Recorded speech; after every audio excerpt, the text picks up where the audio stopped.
नमस्कार दोस्तों, स्वागत है आपका स्टडी फॉर सिविल सर्विसेज में। वीडियो को पूरा देखिए। कोई भी आपका फीडबैक है, कोई सजेशन है, तुरंत वीडियो में कमेंट करके जरूर बताइए। अच्छा लगे तो वीडियो लाइक जरूर कर लीजिए और ऐसे वीडियो लगातार फ्री में पाने के लिए चैनल को तुरंत सब्सक्राइब कर लीजिए और बेल आइकन को जरूर टैप कर लीजिए ताकि आगे भी सारे वीडियो आपको मिलते रहे। यूट्यूब में फॉलो करते हैं तो प्लीज ये वाला फ्री टेलीग्राम चैनल जरूर ज्वाइन कर लीजिएगा। सारे नोटिफिकेशन, सारे अपडेट यहीं पे आते हैं, ध्यान रखिएगा। स्टडी फॉर सिविल सर्विसेज का कोई भी पेड ग्रुप अगर आपको ज्वाइन करना है तो सिर्फ 856480560660897523864455 यही नंबर है हमारे, सिर्फ जहां पे कॉल या व्हाट्सएप कर सकते हैं। इंस्टाग्राम पे हमारा पेज जरूर फॉलो कर लीजिएगा, studyforcivil.services है। ट्विटर पे हमको जरूर फॉलो कर लीजिएगा, @studyforcivils है। सारे क्वेश्चन अटेम्प्ट करिए और स्कोर अपना तुरंत कमेंट करके बताइए। Hello friends, welcome to study for civil services. दोस्तों, Uttar Pradesh PCS prelims exam 2022 के लिए जो हमारी टेस्ट सीरीज़ है उसका ये सेक्शनल टेस्ट 12 है, जहां पर हम लोग फुल लेंथ हिस्ट्री का टेस्ट डिस्कस करेंगे। टोटल 100 क्वेश्चंस हैं, हिंदी और इंग्लिश दोनों ही माध्यम में है। एंशिएंट, मिडवल और मॉडर्न तीनों ही पोर्शन से कवर करके बनाया गया है। वीडियो को स्टार्ट करने से पहले कुछ इंपॉर्टेंट इन्फॉर्मेशन है जो मैं आपको देना चाहूँगा। यदि आप उत्तराखंड पीसीएस के लिए प्रिपरेशन कर रहे हैं तो स्टडी फॉर सिविल सर्विसेज के यूट्यूब चैनल पर प्लेलिस्ट में ऑलरेडी बना दी गई है उत्तराखंड पीसीएस के लिए। जो टेस्ट सीरीज़ हमारे यहाँ पूरी बनाई गई थी उसको बिल्कुल फ्री ऑफ कॉस्ट वहाँ पर सारे वीडियो रिकॉर्डेड अवेलेबल करा दिए गए हैं। टोटल आप कह सकते हैं 15 सेक्शनल टेस्ट हैं और 10 फुल लेंथ टेस्ट हैं, तो टोटल 25 टेस्ट हैं जिसमें मोस्ट इंपॉर्टेंट क्वेश्चंस को कवर किया गया है। तो आप वहाँ पर जा कर के उसे देख सकते हैं। इसके अलावा अगर उत्तराखंड पीसीएस की फुल फ्लेज प्रिपरेशन आप करना चाहते हैं, फुल फ्लेज मटेरियल चाहते हैं, तो उसके लिए हमारा पेड ग्रुप भी है जिसे आप ज्वाइन कर सकते हैं। इसके अलावा फ्रेंड्स, टेलीग्राम पर हमारा स्टडी फॉर सिविल सर्विसेज का चैनल है और @study for civil services, जहाँ पर आपको सारे ज़रूरी इन्फॉर्मेशन, सारी ज़रूरी वीडियोस के लिंक प्रोवाइड करा दिए जाते हैं टाइम टू टाइम। और इसके अलावा SCS से डेली क्विज करके एक हमारा ग्रुप है जहाँ पर डेली बेसिस पर टॉप 50 क्वेश्चंस कराया जाता है। जैसे कि उत्तराखंड पीसीएस एग्जाम हो गया तो उसके लिए टॉप 50 क्वेश्चन डेली बेसिस पे आता है आपके प्रैक्टिस के लिए। पीसीएस का एग्जाम हो गया, यूपी पीसीएस का, उसके लिए भी टॉप 50 का अलग एक कुछ कंपाइलेशन दिया जाता है। तो वो चैनल काफ़ी यूज़फुल है, उसे आप ज्वाइन कर सकते हैं। वहाँ पर बिल्कुल फ्री ऑफ कॉस्ट आपको क्विज़ की प्रैक्टिस कराई जाती है। इसके अलावा हमारा यूपी पीसीएस का पेड ग्रुप भी चलाया जाता है, तो उससे जुड़ने के लिए जितने भी रिक्वायर्ड इन्फॉर्मेशन है, नेसेसरी इन्फॉर्मेशन, वो आपको हमारे टेलीग्राम के ग्रुप या चैनल पर प्रोवाइड करा दिए जाएंगे। Okay friends, so let's start. पहला क्वेश्चन है फ्रेंड्स यहाँ पर कि निम्नलिखित में से कौन सी गतिविधि या गतिविधियाँ हिंदुस्तान सोशलिस्ट रिपब्लिकन एसोसिएशन की गतिविधियों से संबंधित थी। 3 ऑप्शन आपको यहाँ पर दिए गए हैं। पहला है काकोरी डकैती, काकोरी रॉबरी, और दूसरा है bomb in central legislative assembly, केंद्रीय विधानसभा में बम फेंकना, और भगत सिंह, राजगुरु, सुखदेव को फांसी देना। तो ये 3 स्टेटमेंट लिखे, मैं आपको बताना है इनमें से कौन सी गतिविधि हिंदुस्तान सोशलिस्ट रिपब्लिकन एसोसिएशन की गतिविधि से संबंध रखता है। तो आप देखेंगे तो ये सारी ही जो एक्टिविटीज़ लिखी हुई हैं they are related to the activities of the Hindustan socialist republican association. तो all of the above, D वाला ऑप्शन हमारा यहाँ पर करेक्ट हो जाएगा। एक और चीज़ इंपॉर्टेंट है, आपको इनका डेट पता होना चाहिए। कई बार क्रोनोलॉजी में भी लगाने को आ जाता है ये क्वेश्चन, ठीक है। तो क्रोनोलॉजी के लिए आपको एग्जैक्ट एटलीस्ट सन पता होना चाहिए कि कौन सी घटना कब घटी थी। जैसे काकोरी डकैती अगर बात करें तो ये आपका हुआ था 1925 में। Bomb in central legislative assembly, केंद्रीय विधानसभा में जब बम फेंका गया था तो कब फेंका गया था, 1929 में। और भगत सिंह, राजगुरु, सुखदेव को फांसी कब दी गई थी, तो ये दी गई थी आपकी 1931 में, ठीक है। तो कई बार क्रोनोलॉजी में भी लगाने को आ जाता है। फिलहाल इस क्वेश्चन का आंसर डी है। अगला क्वेश्चन है friends, question number 2। Which of the following can't be put in the category of Gandhi's early activities in India. किसे भारत में गांधी जी की प्रारंभिक गतिविधियों की श्रेणी में नहीं रखा जा सकता है। तो चंपारण सत्याग्रह, अहमदाबाद मिल स्ट्राइक और रॉयट सत्याग्रह आप कह सकते हैं कि गांधी जी की भारत के अंदर प्रारंभिक जो गतिविधियां थी 90, जब वो साउथ अफ्रीका से इंडिया वापस आए थे, है ना। तो उसके बाद जो उन्होंने 1, 2, 3 सालों में किया, उनमें आपके ये सारे ऑप्शन आ जाएंगे, चाहे वो चंपारण सत्याग्रह हो, आपका अहमदाबाद मिल स्ट्राइक हो, या रॉलेट सत्याग्रह हो। चंपारण सत्याग्रह के बारे में अब फिलहाल इस क्वेश्चन का आंसर क्या होगा, वो होगा आपका बारदोली सत्याग्रह। सी वाला ऑप्शन हमारा करेक्ट है, because it is not associated with the early activities of Gandhi ji in India. But आपको एक इस क्वेश्चन में और इंपॉर्टेंट बातें क्या ध्यान रखनी है कि चंपारण सत्याग्रह कब हुआ था, तो आपका हुआ था ये 1917 में। 1917 में हुआ। और एक बहुत इंपॉर्टेंट पॉइंट है जो कई बार एग्जाम में पूछा चुका है कि जो चंपारण सत्याग्रह है इसको पहला सिविल डिसोबीडियंस मूवमेंट भी कहा जाता है, ठीक है। फर्स्ट सीडीएम के नाम से भी इसे जाना जाता है, फर्स्ट सिविल डिसोबीडियंस मूवमेंट। वैसे आप अगर सिविल डिसोबीडियंस मूवमेंट की बात करेंगे तो 1930 के आसपास कहीं आता है ये, गांधी जी के द्वारा जो एक बड़े लेवल पे चलाया गया था। एनसीएम जो नॉन कॉर्पोरेशन मूवमेंट था आपका, वो चला था 1919 में, लेकिन 1929-30 में आपका चला था फर्स्ट सीडीएम या सिविल डिसोबीडियंस मूवमेंट। लेकिन फिलहाल अगर पहले सीडीएम की बात की जाए, पहला जो सविनय अवज्ञा आंदोलन हुआ था, सिविल डिसोबीडियंस मूवमेंट, वो हुआ था 1917 में, चंपारण सत्याग्रह। उसके बाद इसमें अहमदाबाद मिल स्ट्राइक है, ये आपका हुआ था 1918 में। अहमदाबाद मिल स्ट्राइक के बारे में खास बात क्या है कि ये गांधी जी का पहला हंगर स्ट्राइक था भारत के अंदर, फर्स्ट हंगर स्ट्राइक, ध्यान रखिएगा, फर्स्ट हंगर स्ट्राइक या पहली भूख हड़ताल थी भारत के अंदर। तो चंपारण सत्याग्रह फर्स्ट सीडीएम हो गया, अहमदाबाद मिल स्ट्राइक फर्स्ट हंगर स्ट्राइक हो गया। उसके बाद आपका आता है रॉलेट सत्याग्रह। तो रॉलेट सत्याग्रह हुआ था आपका 1918 में, और इसे फर्स्ट मास स्ट्राइक के नाम से जाना जाता है, फर्स्ट मास स्ट्राइक, ठीक है। तो इतनी इन्फॉर्मेशन एटलीस्ट आपको पता होनी चाहिए। इस क्वेश्चन का आंसर है C, Bardoli Satyagraha, which is not associated with India as early activities of Gandhi ji. अगला क्वेश्चन है फ्रेंड्स, क्वेश्चन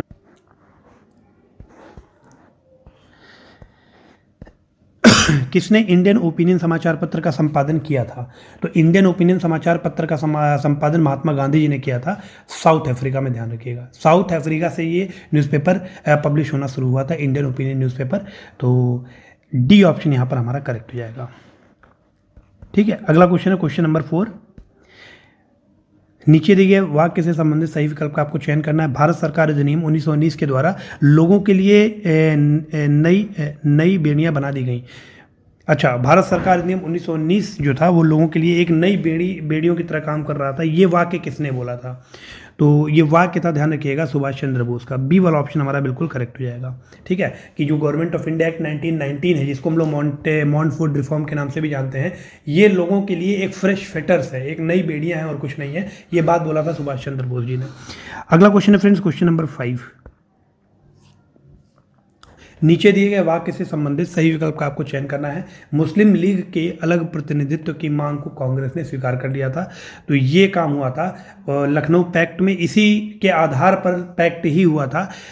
1907 में जो स्प्लिट हुआ था, सूरत स्प्लिट, उसमें गरम दल नरम दल विभाजित हो गए थे, कांग्रेस 2 कैटेगरीज में डिवाइड हो गया था। साथ ही इसके बाद कुछ सब्सिक्वेंट इवेंट्स हुए जिसके कारण कांग्रेस और मुस्लिम लीग के बीच में भी मतभेद आ गया और ये दोनों भी आपस में विभाजित हो गए। लेकिन पुनः 1916 का जो लखनऊ सेशन हुआ था under the precedence of Ambika चरण मजूमदार, तो हम कह सकते हैं उसमें दोबारा से कांग्रेस और मुस्लिम लीग के बीच में एक पैक्ट हो गया, एक समझौता हो गया। साथ ही साथ नरम और गरम दल का जो सूरत स्प्लिट हुआ था 1907 में, वो भी वापस से ठीक हुआ 1916 के लखनऊ सेशन में। तो ध्यान रखिएगा, सी वाला ऑप्शन हमारा बिल्कुल यहाँ पर करेक्ट हो जाएगा। भारतीय राष्ट्रीय कांग्रेस का लखनऊ अधिवेशन 1916, जिसकी अध्यक्षता की थी AC मजूमदार या अंबिका चरण मजूमदार ने। अगला क्वेश्चन है क्वेश्चन नंबर 6। गलत विकल्प का आपको चयन करना है। फौजदारी कानून संशोधन अधिनियम 1908 में पारित किया गया, तो ये वाला बिल्कुल सही है हमारा। 1908 में हम कह सकते हैं क्रिमिनल लॉ अमेंडमेंट एक्ट पारित हुआ था। वहीं पर अगर इंडियन न्यूज़पेपर एक्ट की बात करें तो ये भी आपका 1908 में ही आया था। और विध्वंसक पदार्थ अधिनियम या फिर explosive substances act has been pass in 1908। तो सारे ही ऑप्शन हमारे करेक्ट हैं, तो इनकरेक्ट कोई नहीं है, तो डी वाला ऑप्शन हमारा करेक्ट हो जाएगा। अगला है question number 7। Seditious meeting act कब पास किया गया था और इंडियन प्रेस एक्ट कब पास किया गया था? सिडिशियस मीटिंग्स एक्ट आपका 1907 में पास हुआ था और इंडियन प्रेस एक्ट आपका 1910 में पास हुआ था। तो ए वाला ऑप्शन हमारा करेक्ट हो जाएगा। अगला क्वेश्चन है क्वेश्चन नंबर 8। कलकत्ता कॉरपोरेशन अधिनियम, कार्यालय गोपनीयता अधिनियम और भारतीय विश्वविद्यालय अधिनियम किस वायसराय की प्रतिक्रियावादी नीतियां थी? तो ध्यान रखिएगा, ये तीनों ही एक्ट जो थे ये लॉर्ड कर्जन के आप कह सकते हैं रिएक्शनरीज पॉलिसीज में से एक थे, ठीक है। तो बी वाला ऑप्शन हमारा बिल्कुल करेक्ट हो जाएगा। कलकत्ता कॉरपोरेशन एक्ट आपका आया था 1899 में। ऑफिशियल सीक्रेट एक्ट, तो कलकत्ता कॉरपोरेशन एक्ट आपका 1899 में पास हुआ था। ऑफिशियल सीक्रेट एक्ट की हम बात करें या फिर कार्यालय गोपनीयता अधिनियम, तो ये 1904 में पास हुआ था। इसी तरह इंडियन यूनिवर्सिटी एक्ट भी 1904 में ही पास हुआ था। तो ये का जो टाइमलाइन है ये आप जानते हैं लॉर्ड कर्जन की है, तो बी वाला ऑप्शन हमारा करेक्ट हो जाएगा। अगला क्वेश्चन है क्वेश्चन नंबर 9। निम्नलिखित में से गलत विकल्प का आपको यहाँ पर चयन करना है। 1857 ईस्वी के विद्रोह से संबंधित। गोरखपुर में जो विद्रोह का नेतृत्व किया था वो किया था, आप कह सकते हैं, गजाधर सिंह ने। पहला ऑप्शन हमारा बिल्कुल सही है। फर्रुखाबाद में जो नेतृत्व हुआ था वो किया गया था नवाब तफज्जुल हुसैन के द्वारा। दूसरा ऑप्शन भी हमारा करेक्ट है। तीसरे ऑप्शन की बात करें तो शहीद हसन ने फैजाबाद से नहीं, ध्यान रखिएगा, सुल्तानपुर से नेतृत्व किया था। सुल्तानपुर, तो शहीद हसन ने नेतृत्व किया था सुल्तानपुर से। तीसरा हमारा ऑप्शन गलत है, सी ऑप्शन हमारा करेक्ट हो जाएगा, क्योंकि आपसे गलत विकल्प का ही चयन करने के लिए कहा गया था। अगला क्वेश्चन है क्वेश्चन नंबर 10। सही विकल्प का आपको चयन करना है 1857 के रिवोल्ट से रिलेटेड। एक तरफ केंद्र दिया है, दूसरी तरफ क्रांतिकारी दिया हुआ है। तो हरियाणा से जो रिवोल्यूशनरी थे वो थे आपके राव तुलाराम। पहला ही ऑप्शन हमारा करेक्ट है, बाकी सारे ऑप्शन में गलत क्या है तो देख लेते हैं। मथुरा से नेतृत्व किया था देवी सिंह ने, मेरठ से नेतृत्व किया था कदम सिंह ने, और रायपुर आप कह सकते हैं नारायण सिंह के नेतृत्व के अंतर्गत था। तो ए वाला ऑप्शन हमारा यहाँ पर करेक्ट है, करेक्ट का ही चयन करना था, यही हमारा उत्तर हो जाएगा। अगला क्वेश्चन है क्वेश्चन नंबर 11। कौन सहायक संधि को स्वीकार करने वाला अंतिम मराठा परिसंघ था? तो आप कह सकते हैं कि इसमें सिंधिया, बरार, भोसले, बरार के भोसले राजा, पेशवा, ये तीनों ही पहले ही इन्होंने सब्सिडरी अलायंस एक्सेप्ट कर लिया था। सबसे लास्ट में जो मराठा कॉन्फेडरेशन था जिसने सब्सिडरी अलायंस को एक्सेप्ट किया था वो आपका होलकर थे, ध्यान रखिएगा, होलकर। होलकर ने 1818 में आप कह सकते हैं कि इन्होंने जो आपका सब्सिडरी अलायंस था इसको स्वीकार किया था। और अगर हम बात करें यहाँ पर तो डी वाला ऑप्शन हमारा करेक्ट हो जाएगा, ध्यान रखिएगा, डी ऑप्शन। अगला क्वेश्चन है क्वेश्चन नंबर 12।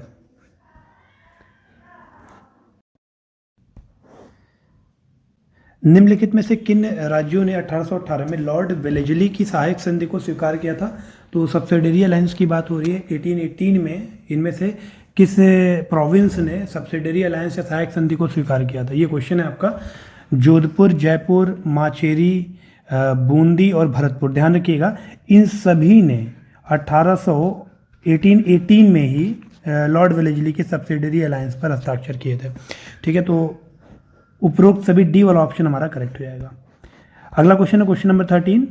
किस प्रांत को लॉर्ड वेलेस्ली की सहायक संधि को दो बार स्वीकार करना पड़ा था? Which of the following province had to accept the subsidiary alliance of Lord Wellesley twice?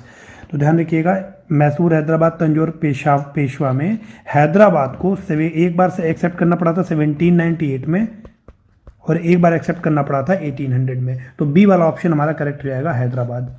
अगला क्वेश्चन है क्वेश्चन नंबर 14। किस राज्य को 1850 से पहले लॉर्ड डलहौजी के व्यवगत सिद्धांत के अंतर्गत अधिग्रहित किया गया था? Which of the following state had been annexed under the doctrine of lapse of Lord Dalhousie before 1850? 1850 से पहले किसको डॉक्ट्रिन ऑफ लैप्स के तहत शामिल किया गया था ब्रिटिश साम्राज्य में? तो आप कह सकते हैं बाघाट। ठीक है, बघाट आप कह सकते हैं। बी ऑप्शन आपका करेक्ट हो जाएगा। अगला क्वेश्चन है क्वेश्चन नंबर 15। देखिए, ये क्वेश्चंस हैं कुछ जो बिल्कुल फैक्चुअल हैं और कई बार एग्जाम में पूछे गए हैं, तो एज इट इज इनको आपको याद करना होगा। जैसे कि क्वेश्चन में 15 पे आ जाते हैं, आपको क्रोनोलॉजी में लगाना है। तो अभी तक जितने भी प्रोविंसेस के नाम हम लोगों ने पढ़े हैं डॉक्ट्रिन ऑफ लैप्स में, ठीक है, तो उसको आपको ये भी पता होना चाहिए कि कब कब शामिल किया गया है। तो जैसे अभी हम लोगों ने बघाट देखा, तो इसको कब शामिल किया गया, या इससे पहले हम लोगों ने उदयपुर, नागपुर, ये सारे डिस्कस किए थे, सतारा। तो इस क्वेश्चन में ये क्लियरिटी आ जाएगी क्वेश्चन नंबर 15 में। तो अगर आपको क्रोनोलॉजी में लगाना है तो मैं एक बार सारे लाइन से लिख दे रहा हूँ, आपको ये याद रखना होंगे। ठीक है, तो सबसे पहले सतारा का आप कह सकते हैं एनेक्सेशन हुआ था 1848 में under the doctrine of lapse of Lord Dalhousie. Satara के बाद आप कह सकते हैं जैतपुर और संभलपुर। जैतपुर और संभलपुर को डॉक्ट्रिन ऑफ लैप्स के अंतर्गत शामिल किया गया था 1849 में। उसके बाद आपका आ जाता है बघाट जो है इसको 1850 में नेक्स्ट किया गया था। फिर आपका आता है उदयपुर को 1852 में नेक्स्ट किया गया था। उदयपुर के बाद आप कह सकते हैं झांसी को 1853 में नेक्स्ट किया गया था। ठीक है, और झांसी के बाद आपका नागपुर आता है। नागपुर आपका 1854 में नेक्स्ट किया गया था। और लास्ट में आप कह सकते हैं अवध आता है। अवध को 1856 में एनेक्स किया गया था। तो एटलीस्ट इतने स्टेट आपको पता होने चाहिए। इसका एक सिंपल सा कोड क्या है कि ऑड वन आउट आपको करना हो या आपको जैसे एक इंटेलिजेंट गेस करना हो, अगर सारे ना याद हों, तो एटलीस्ट आपको सतारा, झांसी, नागपुर, या फिर एक और आप कह सकते हैं सतारा, संबलपुर, झांसी, नागपुर। एटलीस्ट ये वाला इतना आप याद रखना लाइन से, तो आप इसमें से जो एलिमिनेशन मेथड वो यूज़ करके क्वेश्चन सही कर ले जाओगे। तो सतारा, संबलपुर, झांसी, नागपुर, अगर इतना आपको पता है तो आपको पता है कि नागपुर झांसी के बाद एनेक्स किया गया है, ठीक है। और वहीं पर जो उदयपुर है ये झांसी से पहले एनेक्स किया गया है। तो अब यहाँ पर आप देख लीजिए, जो आपका ए ऑप्शन है यही आपका करेक्ट मैच है, ठीक है। बाकी सारे ऑप्शंस में कुछ ना कुछ गलती होगी, लेकिन ए ऑप्शन आपका करेक्ट मैच है अगर आपको सतारा, संबलपुर, झांसी, नागपुर याद है इतना, ठीक है। अगला क्वेश्चन देख लेते हैं friends, question number 16। Incorrect option का आपको चयन करना है, गलत विकल्प का आपको चयन करना है। बर्मा को 1887 ईस्वी में पूर्ण रूप से ब्रिटिश साम्राज्य में अधिग्रहित कर लिया गया था। इनकरेक्ट चूज करना था, पहला स्टेटमेंट हमारा गलत लिखा हुआ है। Burma had been completely annexed in 1885। Please remember 1885 AD into the British Empire. यहाँ पर 1887 लिखा हुआ है तो ये गलत है। यहाँ पर क्या होना चाहिए 1885 on the year of the formation of Indian National Congress. उसी वक्त आपका बर्मा कंप्लीटली एनेक्स किया गया था ब्रिटिश एम्पायर में 1885 को, ठीक है। ए वाला ऑप्शन हमारा इनकरेक्ट है, हमारा उत्तर हो जाएगा। बाकी सारे ऑप्शन यहाँ पे करेक्ट लिखे हुए हैं, जैसे लॉर्ड डफरिन के शासनकाल में बर्मा को पूर्ण तरह से अधिग्रहित किया गया था, जो कि बिल्कुल सही है। एक वायसराय के शासनकाल में बर्मा को पूर्ण तरह से अधिग्रहित किया गया था। क्यों? क्योंकि लॉर्ड डफरिन उतने टाइम पे वायसराय ऑफ इंडिया थे, ध्यान रखिएगा, ठीक है। तो बी और सी ऑप्शन हमारे करेक्ट है, ए वाला ऑप्शन गलत है, हमारा उत्तर जाएगा। आगे बढ़ते हैं फ्रेंड्स, अगला क्वेश्चन है क्वेश्चन नंबर 17। किस गवर्नर जनरल सिंध के शासनकाल के दौरान पूरी तरह से ब्रिटिश साम्राज्य में मिला लिया गया? मतलब यहाँ पे आपसे पूछा जा रहा है कि during the reign of which of the following governor general Sindh had completely been annexed into the British Empire? तो हम कह सकते हैं लॉर्ड एलनबरो। लॉर्ड एलनबरो के शासनकाल में 1843 में लॉर्ड एलनबरो के शासनकाल में सिंध को पूर्ण रूप से ब्रिटिश साम्राज्य में नेक्स्ट कर लिया गया था। तो सी वाला ऑप्शन हमारा करेक्ट हो जाएगा। अगला है क्वेश्चन नंबर 18। निम्नलिखित में से आपको राज्यों को कालानुक्रमिक क्रम में या क्रोनोलॉजिकल ऑर्डर में व्यवस्थित करना है इन देशों के ब्रिटिश साम्राज्य में विलय के संबंध में। मतलब merger of these empires in और merger of these states into the British Empire. तो सबसे पहले देख लेते हैं सिंध का। अभी हम लोगों ने देखा कि लॉर्ड एलनबरो के टाइम पर 1843 में कंप्लीट एनेक्सेशन हुआ था। सिक्किम का एनेक्सेशन हुआ था 1861 में, भूटान का हुआ था 1865 में और मणिपुर का हुआ था 1891 में। तो आप देखेंगे 1, 2, 3, 4 बिल्कुल क्रोनोलॉजी या कालानुक्रमिक क्रम में ही व्यवस्थित हैं ऑप्शन नंबर ए में। यही हमारा उत्तर हो जाएगा फ्रेंड्स। आगे बढ़ते हैं, अगला क्वेश्चन है क्वेश्चन नंबर 19। किसने अफगानिस्तान पर बाहरी नियंत्रण स्थापित किया था? एक्सटर्नल जो कंट्रोल होता है अफगानिस्तान के ऊपर, किसने स्थापित किया था? तो ध्यान रखिएगा 1879 में लॉर्ड लिट्टन ने 1879 में अफगानिस्तान पर एक्सटर्नल कंट्रोल या बाहरी नियंत्रण स्थापित किया था। वायसराय गवर्नर जनरल के शासनकाल के दौरान, मतलब ये उतने टाइम पे वायसराय थे, गवर्नर जनरल थे, तो आपको पता है 1858 के बाद जो भी आया है वो आप कह सकते हैं वायसराय थे। तो बी वाला ऑप्शन हमारा करेक्ट हो जाएगा। अगला क्वेश्चन है फ्रेंड्स क्वेश्चन नंबर 20। कौन सा शिष्टमंडल या डेलीगेशन काबुल से संबंधित नहीं है? तो डेविड सितान जो डेलीगेशन है, ध्यान रखिएगा, ये सिंध से रिलेटेड है। डेविड सितान डेलीगेशन या डेविड सितान शिष्टमंडल ये आपका सिंध से रिलेटेड है, ठीक है, ना कि अफगानिस्तान काबुल से। बाकी एल्फिंस्टन, रॉबर्ट्स और डूरेंट ये सारे ही काबुल से रिलेटेड है, ठीक है। तो बी वाला ऑप्शन हमारा करेक्ट हो जाएगा। आगे बढ़ते हैं, अगला क्वेश्चन है क्वेश्चन नंबर 21। किन दो डेलीगेशंस को किसी एक ही वर्ष में नियुक्त किया गया था? तो जो आपका डेन डेलीगेशन था और डॉक्टर अंसारी डेलीगेशन था, इन दोनों को ही ध्यान रखिएगा 1904 में करजन के द्वारा ही नियुक्त किया गया था, ठीक है। तो Dane delegation and doctor Ansari delegation both of them had been appointed in the same year which is nothing but 1904 in the reign of Lord Curzon. Please remember this point, बहुत इंपॉर्टेंट है, कई बार एग्जाम में पूछा चुका है। उसके बाद friends अगर आप बात करें डेन डेलीगेशन की 1904 में आया। अटल डेलीगेशन हमने बोला अभी पहले भी हमने डिस्कस किया था इसको 1938, ध्यान रखिएगा 1938, ठीक है। आगे बढ़ते हैं फ्रेंड्स। तो क्वेश्चन नंबर 21 का आंसर क्या हो जाएगा? ए वाला ऑप्शन हमारा करेक्ट हो जाएगा। अगला क्वेश्चन है question number 22।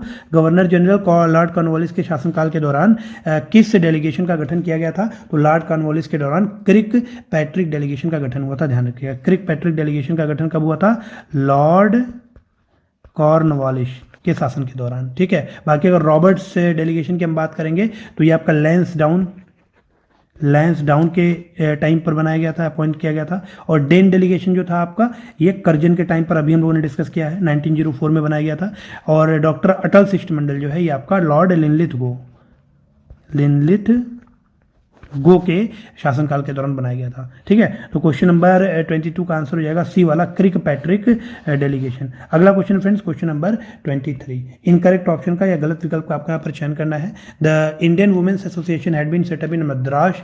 Indian women's association की स्थापना मद्रास में की गई, तो पहला स्टेटमेंट हमारा बिल्कुल करेक्ट है। इंडियन वुमेन्स एसोसिएशन की स्थापना 1917 में की गई, ये भी वाला स्टेटमेंट हमारा करेक्ट है। इंडियन वुमेन्स एसोसिएशन की स्थापना मैडम बीकाजी कामा के द्वारा की गई थी, तो ध्यान रखिएगा ये स्टेटमेंट हमारा गलत है।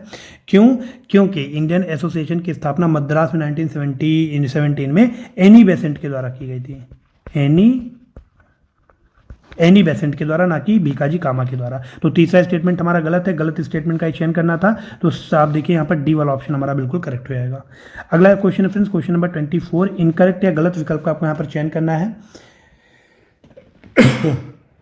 निष्काम कर्म मठ की स्थापना पुणे में की गई थी, लिखा हुआ है, तो ये बिल्कुल करेक्ट लिखा हुआ है। निष्काम कर्म मठ की स्थापना 1910 में पुणे में की गई थी, डोंडो केशव कार्वे के द्वारा। तो तीनों स्टेटमेंट हमारे यहाँ पर करेक्ट लिखे हुए हैं और इनमें से कोई गलत नहीं है, तो डी वाला ऑप्शन हमारा करेक्ट हो जाएगा, नन ऑफ द अबव। अगला क्वेश्चन है क्वेश्चन नंबर 25, किसने भारतीय स्त्री मंडल की स्थापना की थी? तो भारतीय स्त्री मंडल की स्थापना सरला देवी चौधरानी के द्वारा की गई थी, ध्यान रखिएगा, 1910 में इलाहाबाद में। 1910 में इलाहाबाद में सरला देवी चौधरानी के द्वारा भारतीय स्त्री मंडल की स्थापना की गई थी। ठीक है, तो ए वाला ऑप्शन देखिए बिल्कुल करेक्ट हो जाएगा हमारा। क्वेश्चन नंबर 25 का ए ऑप्शन हमारा करेक्ट होगा। अगला क्वेश्चन है फ्रेंड्स, क्वेश्चन नंबर 26, गलत विकल्प इनकरेक्ट ऑप्शन का आपको चयन करना है। भारत धर्म महामंडल बनारस में स्थापित किया गया था, जो कि बिल्कुल सही है। भारत धर्म महामंडल की स्थापना 1906 में नहीं होकर के कब हुई थी? 1902 में हुई थी। गलत का ही चयन करना था, दूसरा स्टेटमेंट हमारा गलत है। तीसरा पढ़ लेते हैं, the Bharat Dharma Mahamandal had established by Madan Mohan Malaviya, Deendayal Sharma and Gopal Krishna Gokhale. तो फ्रेंड तीसरा स्टेटमेंट हमारा बिल्कुल सही है, ध्यान रखिएगा। दूसरा स्टेटमेंट गलत है, क्यों? क्योंकि भारत धर्म महामंडल की स्थापना पंडित मदन मोहन मालवीय, दीनदयाल शर्मा और गोपाल कृष्ण गोखले के द्वारा बनारस में की गई थी 1902 में, ना कि 1906 में। ठीक है, तो दूसरा स्टेटमेंट गलत है, गलत विकल्प का चयन करना था, बी ऑप्शन हमारा करेक्ट हो जाएगा क्वेश्चन नंबर 26 के लिए। अगला क्वेश्चन है क्वेश्चन नंबर 27, किसने पूना सेवा सदन की स्थापना की थी और पूना सेवा सदन की स्थापना कब की गई थी? तो पूना सेवा सदन की स्थापना, ध्यान रखिएगा, रमाबाई रनडे और जीके देवधर के द्वारा की गई थी। ठीक है, रमाबाई रनडे और जीके देवधर के द्वारा। और कब की गई थी? तो 1909 में की गई थी, ध्यान रखिएगा। ठीक है, और कहाँ की गई थी? तो नाम से क्लियर है, पुणे में की गई थी। तो पूना सेवा सदन की स्थापना पुणे में 1909 में रमाबाई रनडे और जीके देवधर के द्वारा की गई थी। ए ऑप्शन हमारा बिल्कुल करेक्ट हो जाएगा। एक नाम और याद रखिएगा इसमें, जीके देवधर। अगला क्वेश्चन है फ्रेंड्स, क्वेश्चन नंबर 28, किसने इंडियन नेशनल सोशल कॉन्फ्रेंस की स्थापना की थी और इंडियन नेशनल सोशल कॉन्फ्रेंस की स्थापना कहां पर की गई थी? तो ध्यान रखिएगा, इंडियन नेशनल सोशल कॉन्फ्रेंस की स्थापना महादेव गोविंद रनडे, रघुनाथ राव के द्वारा की गई थी। एमजी रनडे और रघुनाथ राव, इनके द्वारा इंडियन नेशनल सोशल कॉन्फ्रेंस की स्थापना बंबई में की गई थी या बॉम्बे में की गई थी 1887 में, कांग्रेस की स्थापना के 2 साल बाद। ध्यान रखिएगा, 1885 में इंडियन नेशनल कांग्रेस की स्थापना हुई थी और 1885 में हुई थी। 1887 में ठीक 2 साल बाद आप कह सकते हैं कि एमजी रनडे और रघुनाथ राव के द्वारा मुंबई में इंडियन नेशनल सोशल कॉन्फ्रेंस की स्थापना की गई थी। ठीक है, तो यहाँ पर आप देखिए, आपसे पूछा गया है कि who among the following had founded the Indian national social conference, तो यहाँ पर कोई भी ऑप्शन करेक्ट नहीं है, नन ऑफ द अबव हो जाएगा। क्यों? क्योंकि स्थापना तो बंबई में ही हुई थी, लेकिन किनके द्वारा की गई थी? तो यहाँ जो 2 नाम लिखे हैं वो गलत लिखे हुए हैं। मैंने आपको बता दिया, महादेव गोविंद रनडे और रघुनाथ राव के द्वारा की गई थी। तो डी ऑप्शन हमारा करेक्ट हो जाएगा क्वेश्चन नंबर 28 का। अगला क्वेश्चन नंबर 29 फ्रेंड्स, निम्नलिखित में से कौन प्रार्थना समाज की स्थापना से संबंधित नहीं है और प्रार्थना समाज की स्थापना कब की गई थी? दो क्वेश्चन इंक्लूडेड है यहाँ पर। तो प्रार्थना समाज की स्थापना, ध्यान रखिएगा, बंबई में 1867 में की गई थी। सबसे पहले आपको पता होना चाहिए, प्रार्थना समाज की स्थापना बॉम्बे में 1867 में की गई थी। किसके द्वारा की गई थी? तो आत्मारंग पांडुरंग। ध्यान रखिएगा, प्रार्थना समाज के जो फाउंडर थे वो थे आत्मारंग पांडुरंग,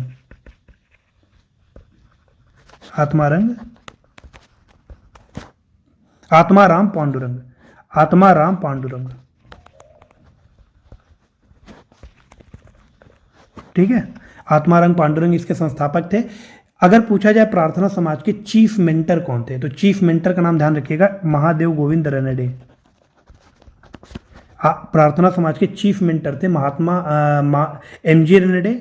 और इसके अलावा आप कह सकते हैं कि प्रार्थना समाज से एसोसिएटेड थे आपके आरजी भंडारकर। आरजी भंडारकर, ठीक है। तो फिर से एक बार आप लोग देख लीजिए, प्रार्थना समाज की स्थापना मैंने बताया बॉम्बे में हुई थी 1867 में। किसके द्वारा हुई थी, तो आत्माराम पांडुरंग के द्वारा इसकी स्थापना की गई थी, ये इसके फाउंडर थे। इसके अलावा एमजी रनडे जो थे वो उसके चीफ मेंटर थे प्रार्थना समाज के। और इसके अलावा प्रार्थना समाज से कौन एसोसिएटेड था, तो आरजी भंडारकर, ठीक है। तो ये तीन नाम राम पांडुरंग, एमजी रनडे और आरजी भंडारकर आपको याद रखना है, प्रार्थना समाज से रिलेटेड। और बॉम्बे में इसकी स्थापना 1867 में हुई थी। तो आप देखिए बी वाला ऑप्शन हमारा बिल्कुल करेक्ट है, क्योंकि रघुनाथ राव इससे कहीं से भी एसोसिएटेड नहीं है और 1867 में ही इसकी स्थापना हुई थी। अगला क्वेश्चन है फ्रेंड्स, क्वेश्चन नंबर 30। सही विकल्प का आपको चयन करना है करेक्ट ऑप्शन का। कलकत्ता में धर्म सभा की स्थापना की गई थी, जो कि बिल्कुल सही लिखा हुआ है। धर्म सभा की स्थापना 1830 में ही हुई थी, ये भी करेक्ट लिखा हुआ है। धर्म सभा की स्थापना ध्यान रखिएगा सुरेंद्र नाथ बनर्जी ने नहीं की थी, राधाकांत देव के द्वारा की गई थी। राधाकांत देव के द्वारा, ठीक है। तो ये इसके फाउंडर थे। तीसरा स्टेटमेंट हमारा गलत है, पहला दूसरा सही है, ये हमारा उत्तर हो जाएगा ए ऑप्शन, क्योंकि आपसे सही विकल्प का चयन करने के लिए कहा गया था। अगला क्वेश्चन है क्वेश्चन नंबर 31। इनकरेक्ट ऑप्शन का आपको चयन करना है भारतीय राष्ट्रीय कांग्रेस के उस अधिवेशन से संबंधित जिसमें अखिल भारतीय युवा कांग्रेस का गठन किया गया था, ठीक है। तो यहाँ पर हम बात कर रहे हैं 1928 के कलकत्ता सेशन की, 1928 के कलकत्ता सेशन की। क्वेश्चन देख लेते हैं, इस अधिवेशन का आयोजन कलकत्ता में किया गया, बिल्कुल सही, 1928 में किया गया, ये भी करेक्ट लिखा हुआ है। इस अधिवेशन की अध्यक्षता सुभाष चंद्र बोस लिखा हुआ है, जो कि गलत है, ध्यान रखिएगा। ऑल इंडिया यूथ कांग्रेस की स्थापना की गई थी जब 1928 में कलकत्ता सेशन की अध्यक्षता की थी मोतीलाल नेहरू ने, ध्यान रखिएगा मोतीलाल नेहरू, ठीक है। तो तीसरा स्टेटमेंट हमारा गलत है, पहला दूसरा सही है, आपको गलत का चयन करना था, सी ऑप्शन हमारा करेक्ट हो जाएगा। अगला क्वेश्चन है क्वेश्चन नंबर 32।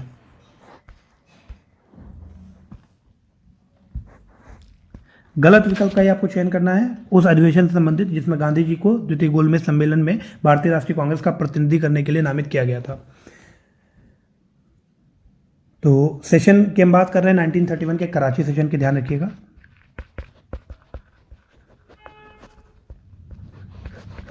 (1931) का जो कराची सेशन हुआ था, it is presided over by Sardar Vallabh Bhai Patel, ध्यान रखिएगा सरदार वल्लभ भाई पटेल ने इसकी अध्यक्षता की थी। तो यहाँ पर आप देख सकते हैं कि अधिवेशन का आयोजन किया गया था कराची में 1931 में और अध्यक्षता की थी वल्लभ भाई पटेल ने। सारे ऑप्शन करेक्ट लिखे हुए हैं, कोई भी गलत नहीं है, इसलिए डी वाला ऑप्शन हमारा करेक्ट हो जाएगा, ठीक है। और इस अधिवेशन की खास बात क्या थी कि यहाँ पर गांधी जी को सेकेंड राउंड टेबल कॉन्फ्रेंस में कांग्रेस का प्रतिनिधित्व करने के लिए चुना गया था। ध्यान रखिएगा जो आपका 1931 का कराची सेशन हुआ था, which is presided over by Sardar Vallabh Bhai Patel. In that session Gandhi ji had been nominated to represent Indian National Congress in second round table conference. तो 32 का डी वाला ऑप्शन हमारा करेक्ट है। क्यों? क्योंकि यहाँ पर गलत विकल्प का चयन करने के लिए कहा गया था, सारे स्टेटमेंट हमारे सही हैं, कोई भी गलत नहीं है, इसलिए डी वाला ऑप्शन हमारा करेक्ट हो जाएगा। अगला क्वेश्चन है friends question number 33। Ganesh Shankar विद्यार्थी ने किस समाचार पत्र का प्रकाशन किया था? तो गणेश शंकर विद्यार्थी के द्वारा इनमें से किसी भी समाचार पत्र का प्रकाशन नहीं किया गया था। मूक नायक का जो प्रकाशन था वो किया था BR अंबेडकर ने। नवजीवन का जो प्रकाशन था वो किया था मोहनदास करमचंद गांधी जी ने। हिंदुस्तान दैनिक का प्रकाशन किया था मदन मोहन मालवीय ने। तो आप कह सकते हैं गणेश शंकर विद्यार्थी के द्वारा इनमें से कोई भी प्रकाशित नहीं किया गया था, तो डी वाला ऑप्शन हमारा करेक्ट हो जाएगा। बाकी गणेश शंकर विद्यार्थी के द्वारा 1913 में एक समाचार पत्र का प्रकाशन किया गया था, बहुत इंपॉर्टेंट है, जो कि एक हिंदी समाचार पत्र था जिसका नाम था प्रताप। ध्यान रखिएगा, प्रताप समाचार पत्र जो था ये गणेश शंकर विद्यार्थी का था, 1913 में प्रकाशित हुआ था। तो डी वाला ऑप्शन हमारा यहाँ पर करेक्ट हो जाएगा। अगला क्वेश्चन है क्वेश्चन नंबर 34। इनकरेक्ट ऑप्शन का आपको चयन करना है, एक तरफ न्यूज़पेपर है, दूसरी तरफ एडिटर का नाम लिखा हुआ है। तो सोम प्रकाश ये आपका ईश्वर चंद्र विद्यासागर का ही है, पहला ऑप्शन हमारा बिल्कुल करेक्ट है। इंडियन मिरर की बात करें तो ये आपका सत्येंद्र नाथ टैगोर का नहीं है, बल्कि देवेंद्र नाथ टैगोर का है, देवेंद्र नाथ टैगोर, ठीक है। दूसरा हमारा गलत है। तीसरे की बात करें कॉमरेड आपका मौलाना मोहम्मद अली का ही है। तो बाकी पहला तीसरा करेक्ट लिखा हुआ है। अगर दूसरे की बात करें तो दूसरा गलत है, गलत का ही चयन करना था, बी वाला ऑप्शन हमारा यहाँ पर करेक्ट हो जाएगा। अगला क्वेश्चन है friends question number 35। Incorrect option का आपको चयन करना है गलत विकल्प का। आत्मा उन्नति समिति, ध्यान रखिएगा, इसका गठन शिशिर कुमार घोष के द्वारा नहीं किया गया था। बिपिन, आप कह सकते हैं बिपिन बिहारी गांगुली, ठीक है, शिशिर कुमार घोष नहीं होगा, यहां पर होगा बिपिन बिहारी गांगुली, ठीक है। तो पहला ही ऑप्शन हमारा गलत है, गलत का चयन करना था, तो यही हमारा उत्तर हो जाएगा। बाकी सारे यहाँ पर करेक्ट लिखे हुए हैं। Hind association of America, Sohan Singh Bhakna हो जाएगा। Hindustan socialist republican association, Chandrashekhar Azad. और इंडियन इंडिपेंडेंस लीग आपका रास बिहारी बोस। तो बाकी सारे करेक्ट लिखे हुए हैं, पहला गलत है, यही हमारा उत्तर हो जाएगा, क्योंकि आपसे गलत विकल्प का ही चयन करने के लिए कहा गया था। अगला क्वेश्चन है क्वेश्चन नंबर 36, गलत विकल्प का दोबारा से चयन करना है। पुरातात्विक स्थल कालीबंगा से संबंधित कुछ स्टेटमेंट यहाँ पर लिखे गए हैं, आपको बताना है कौन सा गलत है। तो it is located on the coast of Ghaggar river, जो कि बिल्कुल करेक्ट लिखा हुआ है, ध्यान रखिएगा। जो आपका कालीबंगन है ये आपका घग्गर रिवर के कोस्ट पर लोकेटेड है, ठीक है। उसके बाद it is located on the Hanumangarhi district of Rajasthan, तो हनुमानगढ़ी डिस्ट्रिक्ट ऑफ राजस्थान में लोकेटेड है ये आपका जो घग्गर रिवर है, वहीं पर आपका कालीबंगा मौजूद है, ठीक है। तो पहला और दूसरा ऑप्शन तो हमारा करेक्ट है, गलत का चयन करना था आपको। तीसरा पढ़ लेते हैं। It had been excavated by Amalananda Ghosh, ये अमलानंद घोष के द्वारा इसका उत्खनन कराया गया, और इसके द्वारा उसके बाद लिखा हुआ है कि रंगनाथ राव और बालकृष्ण थापर भी से एसोसिएटेड थे। तो ध्यान रखिएगा, अमलानंद घोष के द्वारा 1951 में इसका एक्सकवेशन कराया गया था, और यहाँ पर आप कह सकते हैं रंगनाथ राव नहीं होना चाहिए, रंगनाथ राव के अलावा हम कह सकते हैं ब्रिज बाशीलाल, ठीक है, ब्रिज बाशीलाल यहाँ पर होना चाहिएगा। जो रंगनाथ राव लिखा हुआ है ये गलत लिखा हुआ है, ठीक है। तो सी वाला ऑप्शन हमारा गलत है, बाकी दोनों ऑप्शंस करेक्ट हैं, इसलिए गलत विकल्प का चयन करना था, ये हमारा उत्तर हो जाएगा। मतलब एक बार फिर से आप लोग देख लीजिए कि कालीबंगन जो आप कह सकते हैं आर्कोलॉजिकल साइट है आपकी, इसका उत्खनन कराया गया था 1951 में एक बार अमलानंद घोष के द्वारा, और दूसरी बार कराया गया था ब्रिज बसीलाल और बाल कृष्णन थापर के द्वारा 1961 में, ठीक है। तो तीसरा ऑप्शन हमारा गलत है, क्यों? क्योंकि यहाँ पर रंगनाथ राव लिखा था, और रंगनाथ राव इससे एसोसिएटेड नहीं है, ठीक है। तो यही वाला ऑप्शन हमारा गलत है, ये हमारा उत्तर हो जाएगा सी वाला ऑप्शन। आगे बढ़ते हैं, अगला क्वेश्चन है क्वेश्चन नंबर 37। निम्नलिखित में से कितने पुरातात्विक स्थल मोहनजोदाड़ो का उत्खनन नहीं किया था? निम्नलिखित में से किस वर्ष पुरातात्विक स्थल मोहनजोदाड़ो का उत्खनन नहीं किया गया? मतलब इनमें से कौन एक्सकवेटर नहीं था और कब उसका उत्खनन नहीं हुआ था, ये आपको बताना है, ठीक है। तो मोहनजोदाड़ो, ध्यान रखिएगा, इंडस रिवर के कोस्ट पर मौजूद है। सबसे इंपॉर्टेंट बात तो यही है कि जो मोहनजोदाड़ो है ये इंडस रिवर के कोस्ट पर मौजूद है, ठीक है। और हम कह सकते हैं कि ये कांधार में ही स्थित है, सिंध प्रोविंस जो है आपका उसमें कांधार में, ठीक है। और इसका एक्सकवेशन जिन 3 लोगों ने कराया था उसमें एक थे आपके राखलदास बनर्जी ने कराया था 1922 में। उसके बाद अर्नेस्ट मैके ने कराया था 1927 में, और आप कह सकते हैं मॉर्टिमर व्हीलर ने कराया था 1930 में। तो ये तीनों लोग एसोसिएटेड हैं मोहनजोदारो के एक्सकवेशन से, लेकिन आपसे पूछा जा रहा है कि कौन एसोसिएटेड नहीं है, तो ब्रिज बसीलाल मोहनजोदारो के एक्सकवेशन से एसोसिएटेड नहीं है। अभी हम लोगों ने बात की थी कि जब कालीबंगा का एक्सकवेशन हुआ था तो ब्रिज बसीलाल उसके एक्सकवेटर थे, ठीक है। तो पहला ऑप्शन हमारा गलत है, ये हमारा उत्तर हो जाएगा, ध्यान रखिएगा। अगला क्वेश्चन है फ्रेंड्स क्वेश्चन नंबर 38। अगला क्वेश्चन है फ्रेंड्स क्वेश्चन नंबर 38। कालीबंगन के बारे में आपको बताना है कि कौन सा स्टेटमेंट करेक्ट लिखा हुआ है। अभी हम लोगों ने कालीबंगन को पूरा डिस्कस किया था, तो आइए देख लेते हैं फिर से एक बार। It is located in Kutch district of Gujarat. तो ध्यान रखिए ये वाला स्टेटमेंट गलत है, क्यों? क्योंकि अभी हम लोगों ने पढ़ा था कि कालीबंगन आपका कहाँ पर लोकेटेड है, घग्गर रिवर के कोस्ट पर लोकेटेड है, और हनुमानगढ़ी डिस्ट्रिक्ट ऑफ राजस्थान में, हनुमानगढ़ी डिस्ट्रिक्ट ऑफ राजस्थान में घग्गर रिवर के कोस्ट पर लोकेटेड है।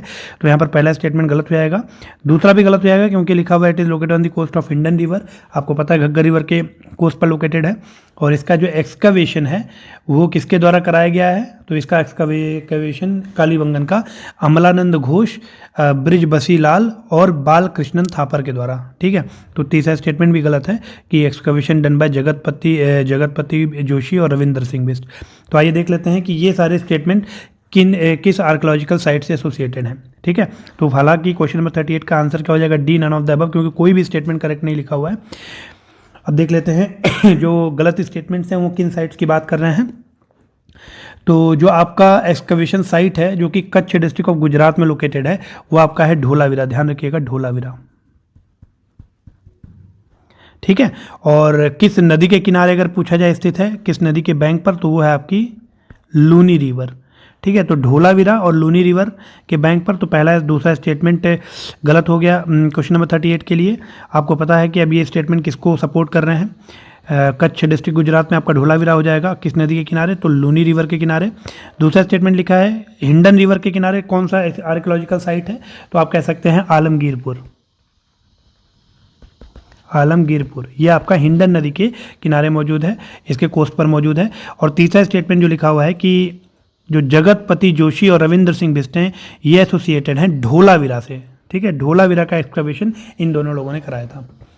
ठीक है, तो आई होप कि ये क्वेश्चन की क्लैरिटी आपको हुई होगी। अगला क्वेश्चन है फ्रेंड्स, क्वेश्चन नंबर 39। पाकिस्तान के निम्नलिखित में से किस जिले में पुरातत्व के स्थल चांद हुदाड़ो स्थित है? तो आप कह सकते हैं नवाब साहिब डिस्ट्रिक्ट है पाकिस्तान का। ठीक है, वहाँ पर आप कह सकते हैं आर्कियोलॉजिकल साइट चांद हुदारो मौजूद है। अगला पार्ट है क्वेश्चन का कि किसने चांद हुदारो का एक्सकवेशन 1925 में करवाया था? तो चांद हुदारो का एक्सकवेशन अर्नेस्ट मैके ने कराया था 1925 में। तो डी वाला ऑप्शन हमारा बिल्कुल करेक्ट हो जाएगा।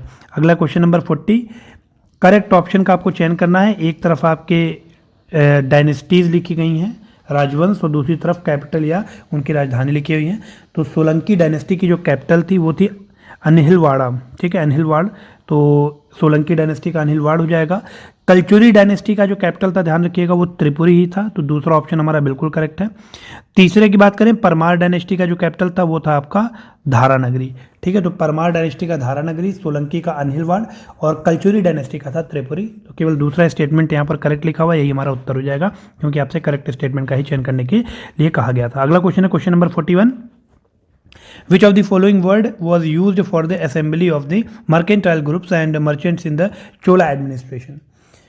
चोला प्रशासन में व्यापारी समूहों या व्यापारियों की सभा के लिए किस शब्द का प्रयोग किया जाता था? तो नगरत्तर, सी वाला ऑप्शन हमारा बिल्कुल करेक्ट हो जाएगा, नगरत्तर। बाकी जो नाडू था ये आपका एग्रीकल्चरल लैंड था, और जो नत्तार था ये आपका असेंबली ऑफ, आप कह सकते हैं लीडिंग जो मेंस होते थे, जो आप कह सकते हैं कि नेतृत्व करते थे लोग, उनका असेंबली हुआ करता था। ठीक है, तो नतर। बाकी जो आपका नगरत्तर है it is nothing but the assembly of mercantile groups और मर्चेंट्स। तो सी वाला ऑप्शन हमारा बिल्कुल करेक्ट हो जाएगा। अगला है क्वेश्चन नंबर 42, चोल ग्राम प्रशासन में एक समिति जो खेतों में जल के वितरण की देखरेख के लिए प्रतिबद्ध थी, उसके लिए कौन सा शब्द सबसे ज़्यादा प्रयुक्त है? नीचे लिखे हैं जो उनमें, तो आप कह सकते हैं जो पहला शब्द लिखा हुआ है एरिवारिया। एरिवारिया जो है ये हम कह सकते हैं टैंक कमेटी होती थी। ठीक है, ये टैंक कमेटी थी and it is look and which is to look after the distribution of water to the fields in the Chola village administration. बाकी जो स्टेटमेंट्स लिखे हुए हैं जैसे आपका कर्णमणि लिखा हुआ है, तो कर्णमणि ये आप कह सकते हैं राइट टू कल्टिवेट के लिए एक वर्ड था, राइट टू कल्टिवेट, एग्रीकल्चर करने का जो अधिकार था खेती करने का, उसके लिए एक वर्ड था आपका कर्णमणि। और उसके बाद मिताची जो है ये हम कह सकते हैं सुपीरियर पॉजेसिव राइट्स जो होते थे उनके लिए वर्ड यूज होता था। तो फिलहाल क्वेश्चन नंबर 42 का ए वाला ऑप्शन हमारा बिल्कुल करेक्ट हो जाएगा।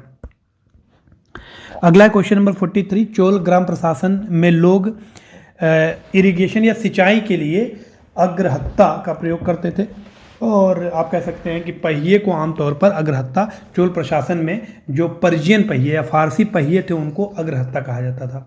ठीक है, तो ए वाला ऑप्शन हमारा बिल्कुल करेक्ट हो जाएगा। अगला क्वेश्चन नंबर 44, कौन सी कृति कालिदास द्वारा नहीं लिखी गई है? तो ध्यान रखिएगा कि ये सारी जो रचनाएं लिखी हुई हैं जैसे अभिज्ञान शाकुंतलम, मालविकाग्निमित्रम जिसके हीरो थे अग्निमित्र, और फिर तीसरा लिखा हुआ है विक्रमोवश्यम, ये तीनों ही कृतियां कालिदास की ही हैं, ध्यान रखिएगा। तो कोई भी इसमें ऐसा नहीं है जो कालिदास की ना हो, तो डी वाला ऑप्शन हमारा करेक्ट हो जाएगा। अगला क्वेश्चन है क्वेश्चन नंबर 45, किस पुस्तक को वैदिक ज्योतिष की मानक पुस्तक माना जाता है? तो वृहद जातक जो था ये आपका वैदिक ज्योतिष का मानक पुस्तक था, आप कह सकते हैं एक फंडामेंटल बुक थी। और किसने यह पुस्तक लिखी है? तो वराह मिहिर के द्वारा पुस्तक लिखी गई है। तो सी वाला ऑप्शन हमारा बिल्कुल करेक्ट हो जाएगा। ठीक है, अगला क्वेश्चन है क्वेश्चन नंबर 46, इनकरेक्ट ऑप्शन का आपको चयन करना है। पहला लिखा हुआ है शंकु, तो शंकु कौन थे? एक शिल्प शास्त्र से एसोसिएटेड थे।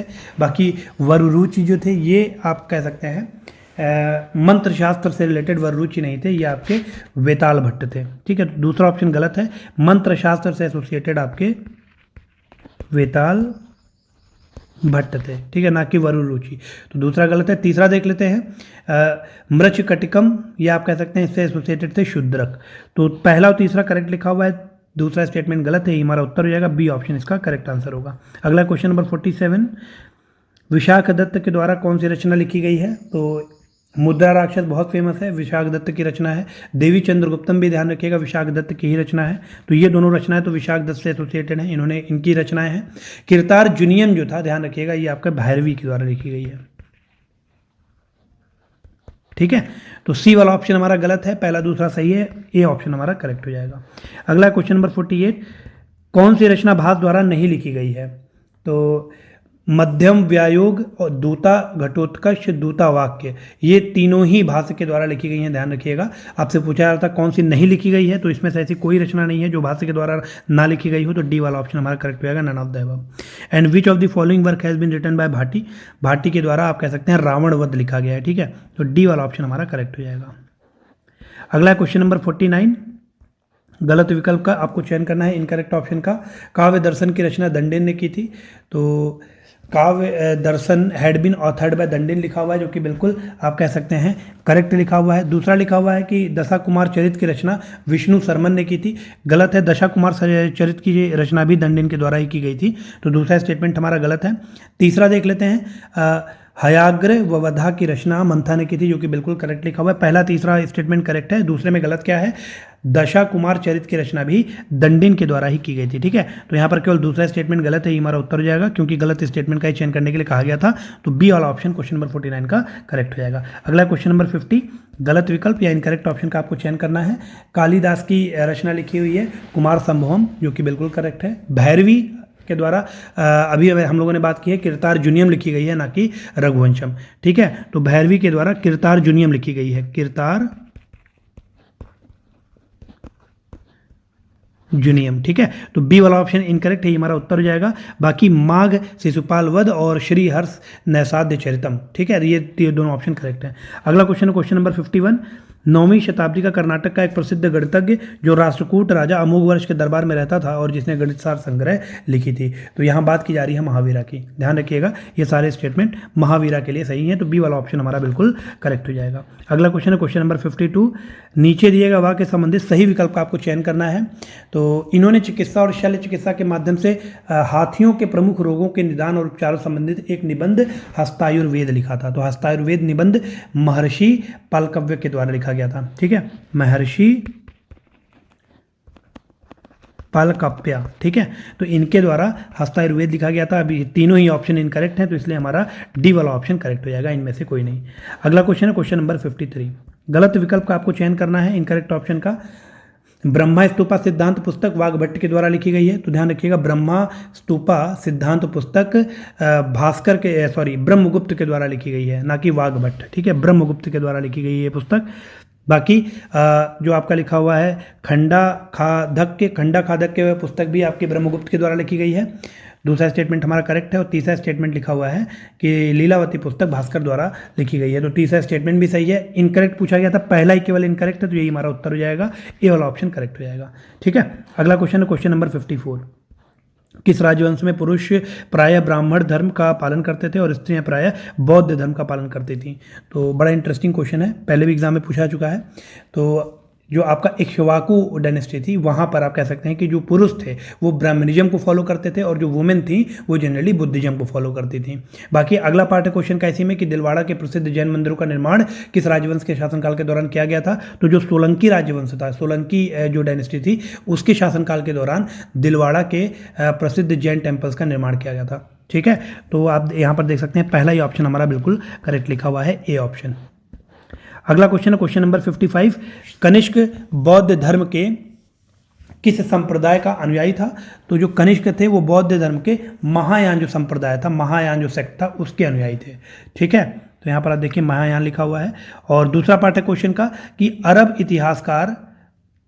किस अरब इतिहासकार ने पुलकेशिन द्वितीय एवं खुसरो द्वितीय के बीच संबंधों की जानकारी दी है? तो अरब इतिहासकार तबारी थे या तबरी थे, इन्होंने आप कह सकते हैं पुलकेशिन द्वितीय या खुसरो द्वितीय के बीच के संबंधों की जानकारी दी थी। तो डी वाला ऑप्शन हमारा बिल्कुल करेक्ट यहाँ पर लिखा हुआ है। ठीक है, अगला क्वेश्चन है क्वेश्चन नंबर 56। किसके साम्राज्य के किस स्थल से लोहार की दुकान के अवशेष प्राप्त हुए हैं? तो ध्यान रखिएगा, जो आपका करीमनगर तेलंगाना में करीमनगर मौजूद है, वहाँ से आपके लोहार की दुकान के अवशेष प्राप्त हुए हैं और ये सतवाहन आप कह सकते हैं साम्राज्य से रिलेटेड है। ठीक है, तो सतवाहना का जो एम्पायर था उसमें तेलंगाना के करीमनगर से लोहार की दुकान के अवशेष प्राप्त हुए हैं। तो बी वाला ऑप्शन हमारा बिल्कुल करेक्ट हो जाएगा। अगला क्वेश्चन है क्वेश्चन नंबर 57। सही विकल्प का आपको चयन करना है। एक तरफ आपके फॉरेन ट्रेवलर्स लिखे हुए, दूसरी तरफ कि किस राजवंश में वो आए हैं। तो फाहियान किस राजवंश में आए हैं? तो आप कह सकते हैं गुप्त राजवंश में आए हैं। ह्वेनसंग आपके वर्धन राजवंश में आए हैं और तारानाथ आपके शुंग राजवंश से एसोसिएटेड हैं। तो तीनों ही ऑप्शन यहाँ पर करेक्ट लिखे हुए हैं, कोई भी गलत नहीं है। तो आपको सही विकल्प का ही चयन करना था, तो डी वाला ऑप्शन हमारा करेक्ट हो जाएगा। अगला क्वेश्चन नंबर 58। तोलकाप्पियम नामक संगम साहित्य किस विषय से संबंधित था? तो तोलकाप्पियम नामक जो संगम लिटरेचर था ये आपका ग्रामर से एसोसिएटेड था। ध्यान रखिएगा, व्याकरण से। ठीक है, तो व्याकरण आपको देखिए यहाँ पर लिखा हुआ दिखाई दे रहा है। उसके बाद अगला पार्ट है क्वेश्चन का कि प्रथम तमिल संगम की स्थापना अगस्त के द्वारा हुई थी। ध्यान रखिएगा, तो सी वाला ऑप्शन हमारा बिल्कुल करेक्ट हो जाएगा। अगला क्वेश्चन नंबर 59। कर्पूर मंजरी नाटक की रचना किसने की थी? बहुत ही फेमस है कर्पूर मंजरी, आई होप आप सभी को पता होगा। राजशेखर के द्वारा लिखित ये नाटक है कर्पूर मंजरी। और इसी में अगला पार्ट है क्वेश्चन का कि इस नाटक के लेखक प्रतिहार वंश के किस शासक के गुरु थे? तो महेंद्रपाल प्रथम। ध्यान रखिएगा, प्रतिहार डायनेस्टी का जो शासक था महेंद्रपाल प्रथम, उसके गुरु थे आपके राजशेखर, जिनकी रचना है कर्पूर मंजरी। ठीक है, तो ए वाला ऑप्शन हमारा बिल्कुल यहाँ पर करेक्ट हो जाएगा। अगला क्वेश्चन है क्वेश्चन नंबर 60। किस शासक नरसिंह वर्मन द्वितीय ने कांची के कैलाश मंदिर का निर्माण करवाया था? तो यहाँ पर हम कह सकते हैं कि पल्लव रूलर थे।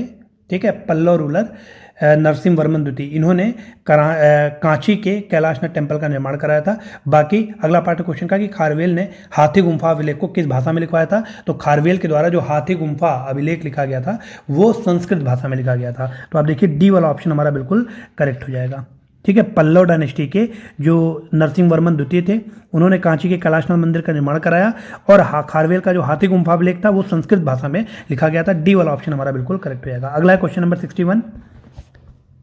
पल्लव राजवंश के रथ मंदिरों का निर्माण किस शैली में किया गया था? तो ध्यान रखिएगा, पल्लव राजवंश के रथ मंदिरों का निर्माण मामल्य शैली में किया गया था। मामल्य शैली, ठीक है, तो मामल्य स्टाइल में आप कह सकते हैं रथ जो टेम्पल्स हैं पल्लव डायनेस्टी के वो बनाए गए थे। उसके बाद अगला पार्ट क्वेश्चन का कि हर्ष के शासनकाल के दौरान वल्लभी के राजा कौन थे? तो हर्ष के शासनकाल के दौरान वल्लभी के राजा ध्रुवसेन द्वितीय थे। ध्यान रखिएगा, ध्रुवसेन द्वितीय। तो बी वाला ऑप्शन हमारा बिल्कुल करेक्ट हो जाएगा। अगला क्वेश्चन नंबर 62। संस्कृत ग्रंथ रामचरित में किन शासकों के इतिहास का वर्णन किया गया है?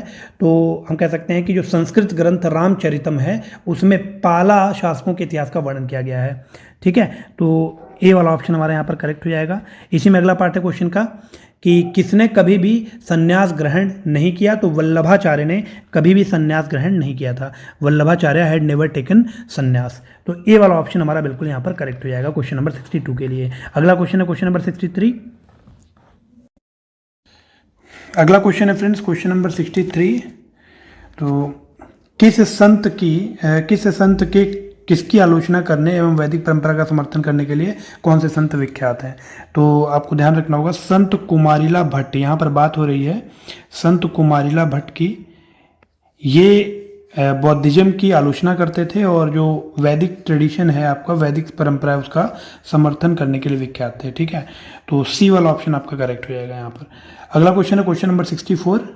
During the reign of king Rajamalla IV of the which dynasty a huge statue of Gommateshwara had been installed at Shravanabelagola? किस राजवंश के राजा राजमल्ल चतुर्थ के शासनकाल के दौरान श्रवणबेलगोला में गोमतेश्वर की विशाल प्रतिमा स्थापित करवाई गई थी? तो ध्यान रखिएगा, गंगा डायनेस्टी आंसर होगा, डी वाला ऑप्शन। ठीक है, गंगा राजवंश से गंगा डायनेस्टी के राजा राजमल्ल चतुर्थ के शासनकाल के दौरान श्रवणबेलगोला में गोमतेश्वर की विशाल प्रतिमा स्थापित करवाई गई थी। आगे बढ़ते हैं, अगला क्वेश्चन है क्वेश्चन नंबर 65। निम्नलिखित में से किस संगम साहित्य की अध्यक्षता अगस्त के शिष्य ने की थी? मतलब प्रथम द्वितीय तृतीय किस संगम साहित्य की अध्यक्षता अगस्त के शिष्य ने की थी? तो ध्यान रखिएगा, जो आपका सेकेंड संगम साहित्य हुआ था, है ना, उसकी अध्यक्षता अगस्त के शिष्य या डिसाइपल ऑफ अगस्ता ने की थी। तो यहाँ पर आप देखिए, द्वितीय आपका बी में लिखा है, डी में लिखा है। तो अगला पार्ट भी क्वेश्चन का पढ़ लेते हैं कि कपटापुरम में संगम साहित्य का आयोजन किया गया था। ध्यान रखिएगा, कपटापुरम। तो बी वाला ऑप्शन हमारा करेक्ट हो जाएगा। ठीक है, बी ऑप्शन इसका करेक्ट हुआ क्वेश्चन नंबर 65 का। अगला है क्वेश्चन नंबर 66। चोल साम्राज्य का राज्य चिन्ह क्या था? तो चोल साम्राज्य का पहले भी हम लोगों ने डिस्कस किया है, state emblem of Chola kingdom was tiger या बाघ। उसके बाद चोल साम्राज्य की कैपिटल या राजधानी कौन सी थी? चेरा साम्राज्य की राजधानी कौन सी थी? तो चेरा साम्राज्य की राजधानी दो मैंने आपको बताई थी, एक है, दो नाम मैंने आपको बताए थे, एक है करवूर और इसी में एक को बताया था वंजी। ठीक है, तो ध्यान रखिएगा, चेरा किंगडम की कैपिटल करवूर या फिर वंजी। तो डी वाला ऑप्शन हमारा करेक्ट हो जाएगा। आगे बढ़ते हैं, अगला क्वेश्चन है क्वेश्चन नंबर 67। आधुनिक कावेरीपट्टनम जो पूहर के नाम से निम्नलिखित में से किस साम्राज्य का बंदरगाह हुआ करता था? तो पहले भी बात कर चुके हैं, पूहर जो है बहुत इंपॉर्टेंट है, या आप कह सकते हैं चोला किंगडम का मेजर पोर्ट था पूहर। ठीक है, तो चोल साम्राज्य का बहुत ही महत्वपूर्ण बंदरगाह हुआ करता था। और चोला किंगडम की कैपिटल क्या है? तो चेरा की कैपिटल ध्यान रखिएगा करवूर या वंजी, और चोला की किंगडम है आपकी, चोला साम्राज्य की जो कैपिटल है वो है आपकी उरैयूर। ठीक है, तो ए वाला ऑप्शन हमारा बिल्कुल करेक्ट हो जाएगा। आगे बढ़ते हैं, अगला क्वेश्चन है question number 68। Which of the following ruler is not of Chera kingdom? इनमें से कौन सा राजा चेर साम्राज्य से बिलोंग नहीं करता है? तो उदयनजिरल, ये आपका चेरा किंगडम का ही शासक था। नेदुजिरल आदन, ये भी आपका चेरा किंगडम का ही शासक था। करिकाल, ध्यान रखिएगा, चोला रूलर था। करिकाल जो है ये आपका चोला रूलर हुआ करता था। बाकी सेन गुट्टुवन जो है आपका, ये भी चेरा के किंगडम का ही एक शासक था। तो यहाँ पर सी वाला ऑप्शन हमारा करेक्ट हो जाएगा। आगे बढ़ते हैं, अगला क्वेश्चन है क्वेश्चन नंबर 69। करेक्ट ऑप्शन का आपको चयन करना था सही विकल्प का। पांड्य शासक, जो पांड्या रूलर है, इनमें आपको बताना है, एक तरफ डायनेस्टी दी हुई है, दूसरी तरफ आपका रूलर का नाम लिखा हुआ है, आपको बताना है कौन किससे संबंध रखता है, किस डायनेस्टी से। तो जो पांड्य शासक था वो आपका इसमें देख सकते हैं नेड्यू जेनलियन, पांड्य शासक आपका नेड्यू जेनलियन प्रथम जो लिखा हुआ है, तो यहाँ पर आ जाएगा ये। उसके बाद चोला रूलर बिल्कुल सही मिलान है। टोंड ईमन इलाना दी रयान, टोंड ईमन इलाना दी रयान। ध्यान रखिएगा, नाम थोड़े से अजीब और गरीब इसमें होते हैं, उल्टे फुल्टे नाम होते हैं, साउथ इंडियन बहुत टफ नेम होते हैं। तो आप पहला ही अगर स्टार्टिंग वाला ही याद रखोगे तो ही काम चल जाएगा। जो चोल रूलर था वो कौन था? टोंडईमन। अगर हम पांड्या शासक की बात करें तो पांड्या शासक था इसमें नेंडुजेलियन। और अगर चेरा शासक की हम बात करें तो कुदक्को इलंजीरल एक चेरा रूलर था। ठीक है, तो पहला और तीसरा इनवर्स लिखा हुआ है, दूसरा वाला स्टेटमेंट हमारा बिल्कुल करेक्ट है, तो यही हमारा उत्तर हो जाएगा, क्योंकि आपको सही विकल्प चुनने के लिए ही बोला गया था। अगला क्वेश्चन है क्वेश्चन नंबर 70। निम्नलिखित में से सही विकल्प का चयन करना है। अब्दुल्ला, एक तरफ आपके आप कह सकते हैं ऑथर के नाम या रचयिता के नाम है, दूसरी तरफ रचनाएं लिखी गई हैं। तो अब्दुल्ला, इनकी रचना थी तारीख दाऊदी। ध्यान रखिएगा, अब्दुल्ला की रचना थी तारीख दाऊदी।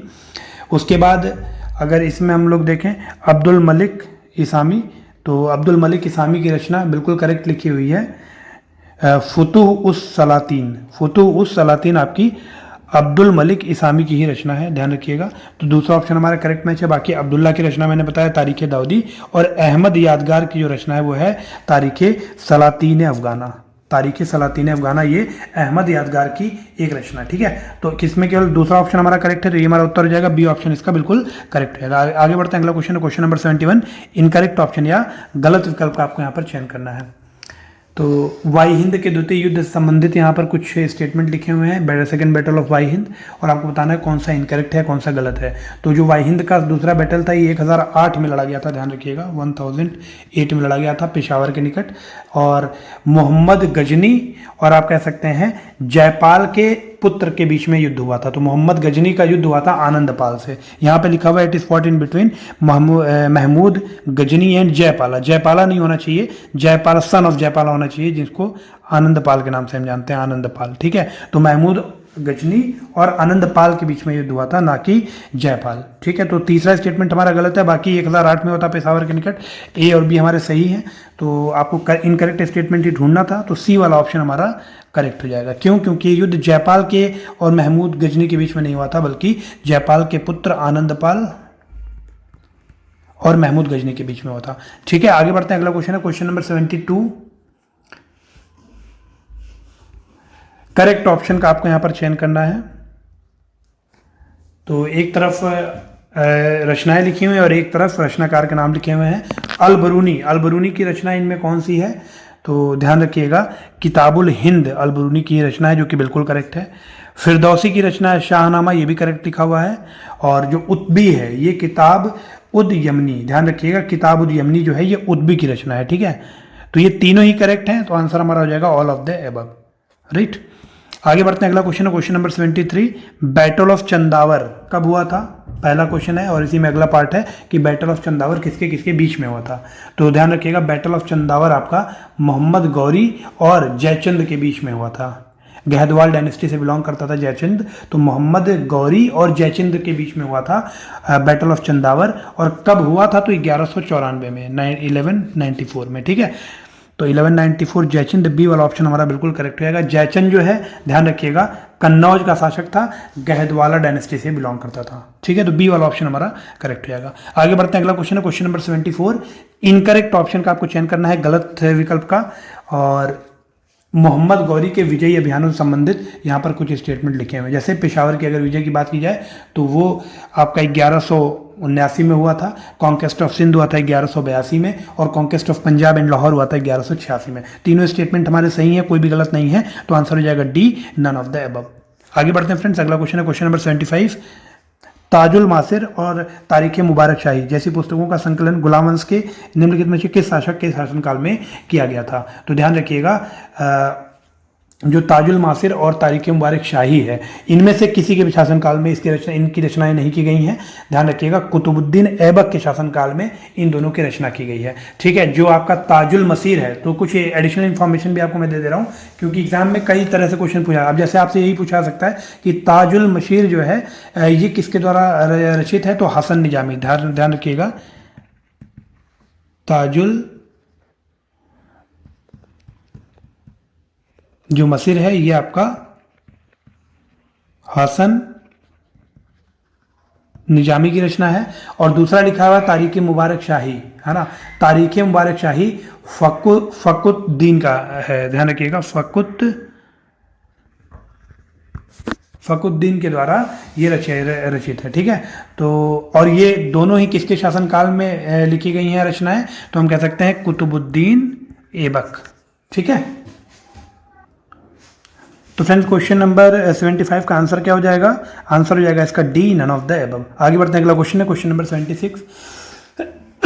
करेक्ट ऑप्शन का आपको चयन करना है और एक स्टेटमेंट नीचे दिया गया है, उससे रिलेटेड आपको बताना है कि ये स्टेटमेंट किसका है या किसके बारे में बात हो रही है। ही हैड सेपरेटेड द दीवाने उनजरात फ्रॉम दीवाने अर्ज। दीवाने उनजरात पहले भी हम लोग डिस्कस किए हैं कि ये आपका फाइनेंस डिपार्टमेंट होता था, फाइनेंस डिपार्टमेंट, और जो दीवाने अर्ज है ये आपका मिलिट्री डिपार्टमेंट होता था। ध्यान रखिएगा, बलबन ने मिलिट्री डिपार्टमेंट से फाइनेंस डिपार्टमेंट को अलग किया था। ठीक है, तो दीवाने उनजरात को सेपरेट किया था दीवाने अर्ज से, तो ए वाला ऑप्शन हमारा बिल्कुल करेक्ट हो जाएगा। आगे बढ़ते हैं। अगला क्वेश्चन है question number 77। Kharaj tax, Zakat tax और Khams tax they were collected during the reign of which of the following Mughal ruler, या फिर आप कह सकते हैं दिल्ली सल्तनत के किस रूलर के शासनकाल के दौरान ये टैक्स वसूल किए जाते थे? तो फिरोज शाह तुगलक। ठीक है, सी वाला ऑप्शन आपका बिल्कुल करेक्ट हो जाएगा। फिरोज शाह तुगलक के समय पर जो खरज है, ध्यान रखिएगा, वो टोटल प्रोड्यूस का 10% दिया जाता था। जो खरज टैक्स है वो टोटल प्रोड्यूस का 10% दिया जाता था। और जो जकात है ये मुस्लिम्स के लिए होता था। और खम्स में आप कह सकते हैं कि जो वॉर बूटी जिसे कहते हैं कि अगर वॉर हुआ तो जो स्पॉइल्स ऑफ वॉर होते थे, है ना, उनका 20% खम्स लिया जाता था। जैसे युद्ध हुआ तो उसका 20% है, जो वॉर प्रॉफिट है उसका 20% खम्स होता था टैक्स। ठीक है, या स्पॉयल्स ऑफ वॉर जो होते थे उसका 20%। तो खराज, जकात और खम्स, ये तीनों ही टैक्स फिरोज शाह तुगलक के शासनकाल में लगाए जाते थे या कलेक्ट किए जाते थे। अगला है क्वेश्चन नंबर 78। करेक्ट ऑप्शन, आपको सही विकल्प का चयन करना है with respect to the sentence given below. उसके अंतिम दिनों में पूरा दक्षिण भारत स्वतंत्र हो गया था और 3 प्रमुख राज्य उभरे, विजयनगर साम्राज्य, बहमनी किंगडम और मदुरई की सल्तनत। तो ये बात चल रही है मोहम्मद बिन तुगलक की, ध्यान रखिएगा, MBT की, ठीक है। तो in is last days South India जो था वो टोटल इंडिपेंडेंट हो चुका था मोहम्मद बिन तुगलक के आखिरी दिनों में, और ये 3 मेजर स्टेट्स उभरे थे। विजयनगर किंगडम जो कि आप कह सकते हैं 1336 में अस्तित्व में आए विजयनगर किंगडम आपका, और किसके द्वारा स्थापित किया गया, तो ध्यान रखिएगा हरिहर एंड बुक्का, इनके द्वारा 1336 में। उसके बाद हसन गंगू के द्वारा बहमनी किंगडम लाया गया 1347 में, हसन गंगू के द्वारा, ठीक है। तो हरिहर बुक्का के द्वारा विजयनगर 1336 में और हसन गंगू के द्वारा 1347 में बहमनी किंगडम इस्टेब्लिश किया गया, ठीक है। तो मोहम्मद बिन तुगलक या MBT की यहाँ बात चल रही है, बी वाला ऑप्शन आपका बिल्कुल करेक्ट हो जाएगा। अगला क्वेश्चन है question number 79। Arrange the following in chronological order related to the Sayyid dynasty.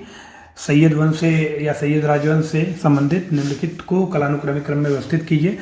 तो यहाँ शासक दिए हुए एक्चुअली, तो ऑलमोस्ट लगभग लाइन से ही सारे दिए हुए हैं। जो खिज्र खान है उसका कार्यकाल था सैयद डायनेस्टी के या सैयद राजवंश के सारे शासक हैं 1414 से 21, या आप कह सकते हैं 15 सेंचुरी की हम बात कर रहे हैं, 15वीं शताब्दी की, ठीक है। तो 15वीं शताब्दी में आपका सैयद डायनेस्टी थी अगर हम दिल्ली सल्तनत की बात करेंगे।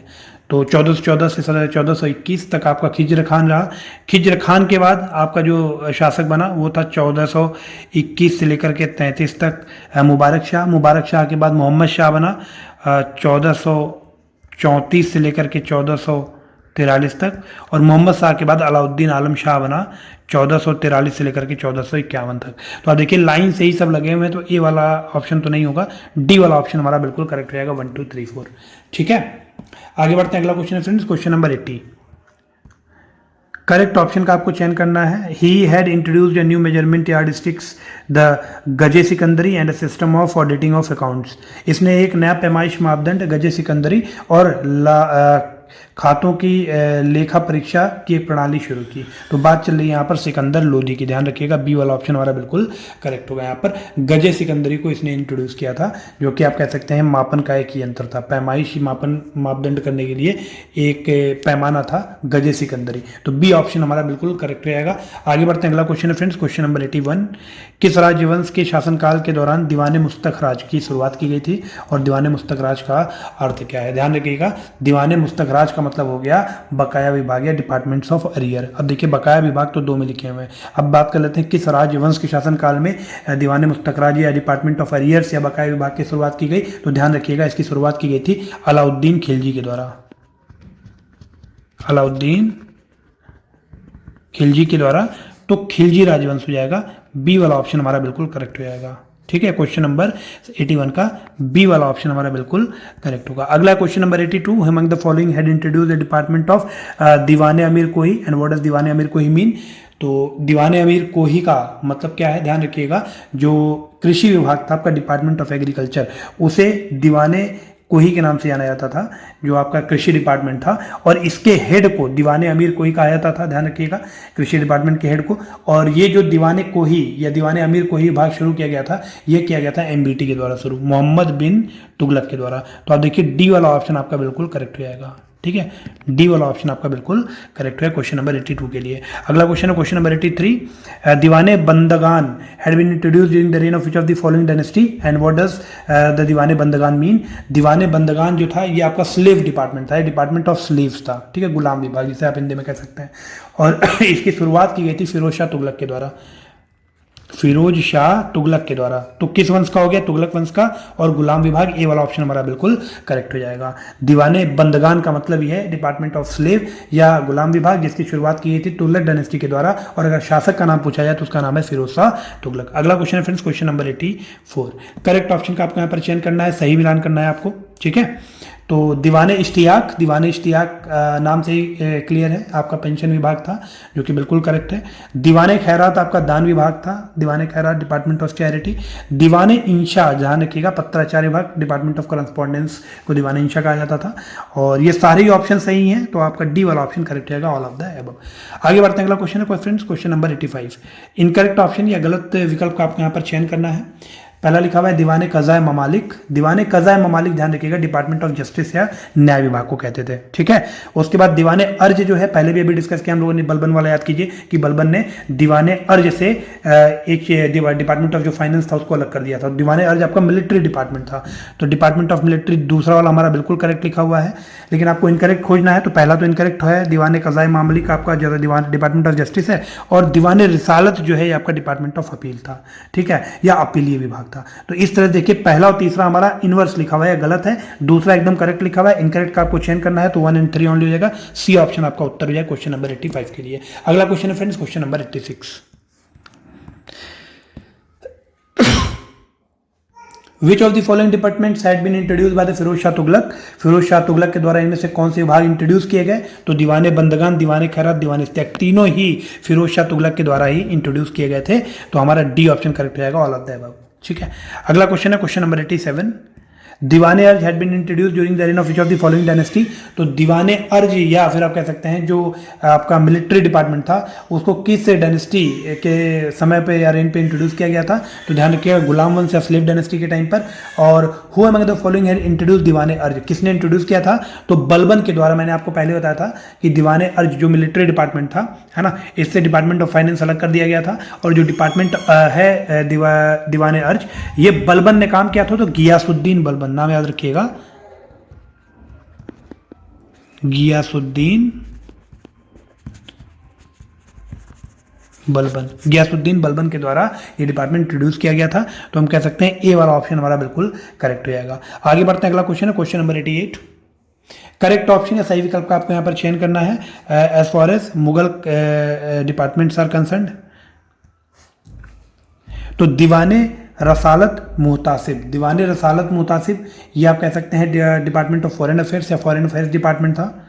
तो यहाँ पर आप देख सकते हैं, यहाँ पर लिखा हुआ है विदेशी मामलों का विभाग, जो कि था आपका दीवाने रसालत मुहतासिब। उसके बाद है अगला इसी में दीवाने कुजा, जो दीवाने कुजा या दीवाने कजा था, ये जस्टिस डिपार्टमेंट था, ध्यान रखिएगा, न्याय विभाग था। बी वाला ऑप्शन हमारा बिल्कुल करेक्ट लिखा हुआ है, तो यही हमारा उत्तर हो जाएगा। बाकियों में देख लेते हैं क्या गलत है। तो दीवाने बरीद, ध्यान रखिएगा, जो इंटेलिजेंस डिपार्टमेंट था उसे इंटेलिजेंस डिपार्टमेंट को ही दीवाने बरीद के नाम से जाना जाता था। और दीवाने वजारत जो था, it is nothing but department of revenue and finances, दीवाने वजारत, ठीक है। तो यहाँ पर बी वाला ऑप्शन हमारा बिल्कुल करेक्ट लिखा हुआ है, यही हमारा उत्तर हो जाएगा, ध्यान रखिएगा। आगे बढ़ते हैं, अगला क्वेश्चन है क्वेश्चन नंबर 89।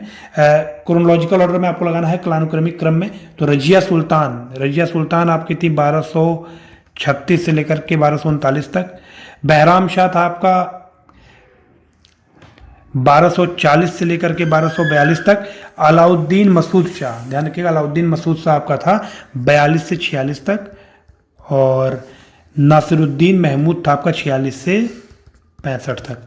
तो ये आपके लाइन से ही लगे हुए हैं क्रोनोलॉजिकल ऑर्डर में, तो 1 2 3 4 आंसर हो जाएगा, सी वाला ऑप्शन आपका बिल्कुल करेक्ट हो जाएगा। आगे बढ़ते हैं, अगला क्वेश्चन है क्वेश्चन नंबर 90। करेक्ट ऑप्शन का सही विकल्प का आपको चयन करना है। Major terms that were prevalent in the administration of Delhi Sultanat, जो दिल्ली सल्तनत के टाइम पर बहुत सारे ज़्यादा प्रचलित शब्द थे, वो यहाँ पर लिखे गए, आपको सही मिलान करना है। तो ध्यान रखिएगा, आपको करेक्ट ऑप्शन यहाँ पर बताना है। तो फवाजिल जो था वो इक्तादारों द्वारा राजकोष को भुगतान की गई अतिरिक्त राशि को कहा जाता था। तो तीसरा वाला ऑप्शन तो हमारा बिल्कुल करेक्ट है। बाकी जो आपका मामलूक है ये स्लेव ऑफिसर होता था, और जो मालिक है ये one of the highest grade officer होते थे उतने टाइम पर दिल्ली सल्तनत में। तो पहला दूसरा इनवर्स लिखा हुआ है, तीसरा हमारा करेक्ट है, सी वाला ऑप्शन करेक्ट हो जाएगा, ओनली 3। अगला क्वेश्चन नंबर 91। इनकरेक्ट ऑप्शन, गलत विकल्प का आपको यहाँ पर चयन करना है। और दिल्ली सल्तनत में ही आप कह सकते हैं जो मेजर टर्म्स या बहुत ज़्यादा प्रचलित जो शब्द थे वो यहाँ पर लिखे गए हैं, जैसे अमीर हकीम या इसी को बारबेग भी कहते थे। They were nothing but the masters of ceremonies, मतलब समारोह के संचालक जो होते थे उन्हें अमीर हकीम या बारबेग भी कहा जाता था। तो ए वाला तो हमारा पहला ऑप्शन करेक्ट है। वकील दर जो होता था, ये आप कह सकते हैं कि रॉयल हाउस होल्ड्स को मैनेज करते थे, शाही परिवार के प्रबंधक होते थे, तो ये वाला भी करेक्ट है। अमीर बहर जो थे ये नौकाओं के नियंत्रक या कंट्रोलर ऑफ बोट्स होते थे, ठीक है। तो तीनों यहाँ पर करेक्ट लिखे हुए हैं, मतलब कोई भी इनकरेक्ट नहीं है, तो डी वाला ऑप्शन हमारा हो जाएगा नन ऑफ द एबव, क्योंकि आपको इनकरेक्ट पूछा था और यहाँ पर तीनों करेक्ट हैं। अगला क्वेश्चन नंबर 92, तुलुवा डायनेस्टी से रिलेटेड आपको क्रोनोलॉजी लगानी है यहाँ पर, तो देख लेते हैं। पहला लिखा हुआ है अच्युतदेव राय। अच्युतदेव राय का शासनकाल था, आप कह सकते हैं 1529 से लेकर के 1542 तक। उसके बाद लिखा है कृष्णदेव राव। कृष्णदेव राय का जो कार्यकाल था यह था आपका 1509 से लेकर के 1529 तक। सदाशिव राय का जो शासनकाल था 1542 से लेकर के 1570 तक था। और वीर नरसिम्हा रया या राय का जो टाइटल क्रोनोलॉजी या जो टाइम पीरियड था वो था 1505 से लेकर के 1509 तक, ठीक है। 1505 से लेकर के 1509 तक वीर नरसिम्हा राय का। एक बार फिर से लिख देते हैं। अच्युतदेव राय का था 1529 से लेकर के 1542, कृष्णदेव राय का था 1509 से लेकर के 1529 और सदाशिव राय का था 1542 से लेकर के 1570। तो आप देखिए सबसे पहले इसमें आपके आ जाएंगे वीर नरसिम्हा राव, चौथा ऑप्शन, क्योंकि इनका था 1505 से 1509। फिर आपके आ जाएंगे कृष्णदेव राय, ठीक है, जो आपका सेकेंड ऑप्शन है, क्योंकि इनका 1509 से 29 तक था। फिर आपके अच्युतदेव राय आ जाएंगे जो कि पहला ऑप्शन है 29 से 42। और फिर लास्ट में आ जाएंगे सदाशिव राय जो कि आपका तीसरा ऑप्शन है। तो मतलब 4 2 1 3, 4 2 1 3 आप सर्च कर लीजिए कहाँ पर है। 4 2 1 3 पहला ही ऑप्शन है, तो ए वाला ऑप्शन हमारा बिल्कुल करेक्ट हो जाएगा। अगला क्वेश्चन नंबर 93, करेक्ट ऑप्शन का आपको चयन करना है related to the key term prevalent in the Vijayanagar kingdom. Vijayanagar kingdom या विजयनगर साम्राज्य में कुछ महत्वपूर्ण टर्मिनोलॉजी या शब्दावली थी, उनके विषय में आपको सही का चयन करना है करेक्ट ऑप्शन का। तो पाड़ी कवल जो था, ध्यान रखिएगा, सेलिंग ऑफ जो पुलिसिंग राइट्स थे, शासन व्यवस्था के अधिकार बेचना, पाड़ी कवल कहलाता था, ठीक है। तो यहाँ पर आ जाएगा पहले का तीसरा। उसके बाद जो तलारा था, तलारा का मतलब चौकीदारी होता था, दूसरा हमारा बिल्कुल करेक्ट लिखा हुआ है। और अथावने जो था, अथावने लैंड रेवेन्यू डिपार्टमेंट को बोला जाता था, ठीक है।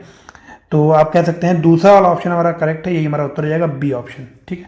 अगला क्वेश्चन नंबर 94, इनकरेक्ट ऑप्शन का आपको यहाँ पर चयन करना है key term prevalent in the Vijayanagar kingdom.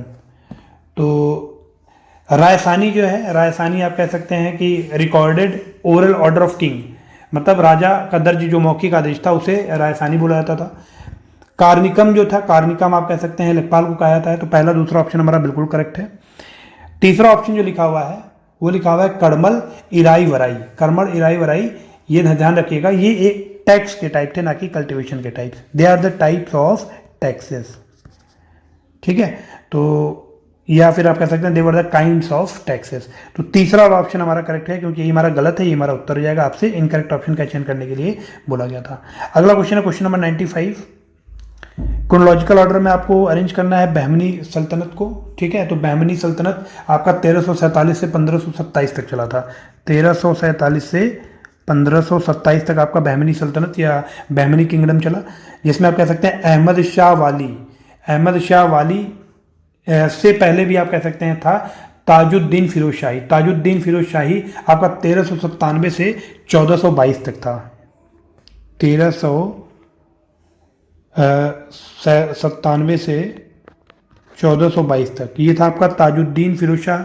उसके बाद आपका 1422 से 35 तक आ गया अहमद शाह वाली। 1422 से 35 तक आपका आ गया अहमद शाह वाली। उसके बाद महमूद गवन, जो महमूद गवन था इससे भी पहले आप कह सकते हैं कि 35 के बाद 1458 से 61 तक हुमायूं शाह। हुमायूं शाह आपका 1458 से 61 तक था। और फिर आपका महमूद गवन था 1461 से 1481 तक, लगभग 20 साल आप कह सकते हैं, ठीक है। एक बार फिर से देख लेते हैं जल्दी जल्दी। जो आपका अहमद शाह वाली था, ये था आपका 1422 से लेकर के 35। ताजुद्दीन फिरोज शाह था आपका 1397 से लेकर के 1422 तक। महमूद गवन था आपका 1461 से लेकर के 1481 तक। और हुमायूं शाह था आपका 1458 से लेकर के 1481 61 तक। तो आप क्रोनोलॉजी में जब आप लगाएंगे तो आपका ए वाला ऑप्शन 2 1 4 3 बिल्कुल करेक्ट हो जाएगा।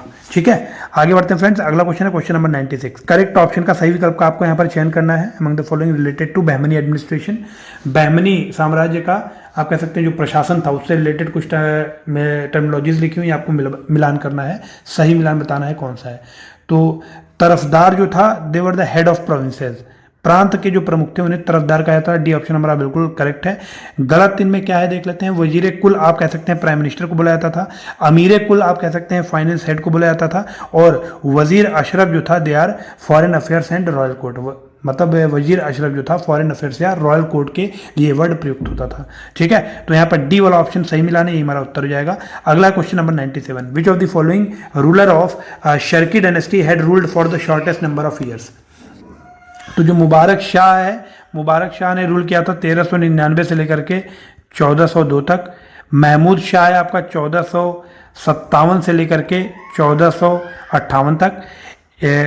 इब्राहिम शाह आपका आया 1402 से लेकर के 1440 तक, और महमूद शाह आपका आया 1440 से लेकर के 1457 तक। तो यहाँ पर आप देखेंगे friends, shortest period of the term रहा वो रहा 1457 से लेकर के 58, केवल 1 साल किसका, महमूद शाह का।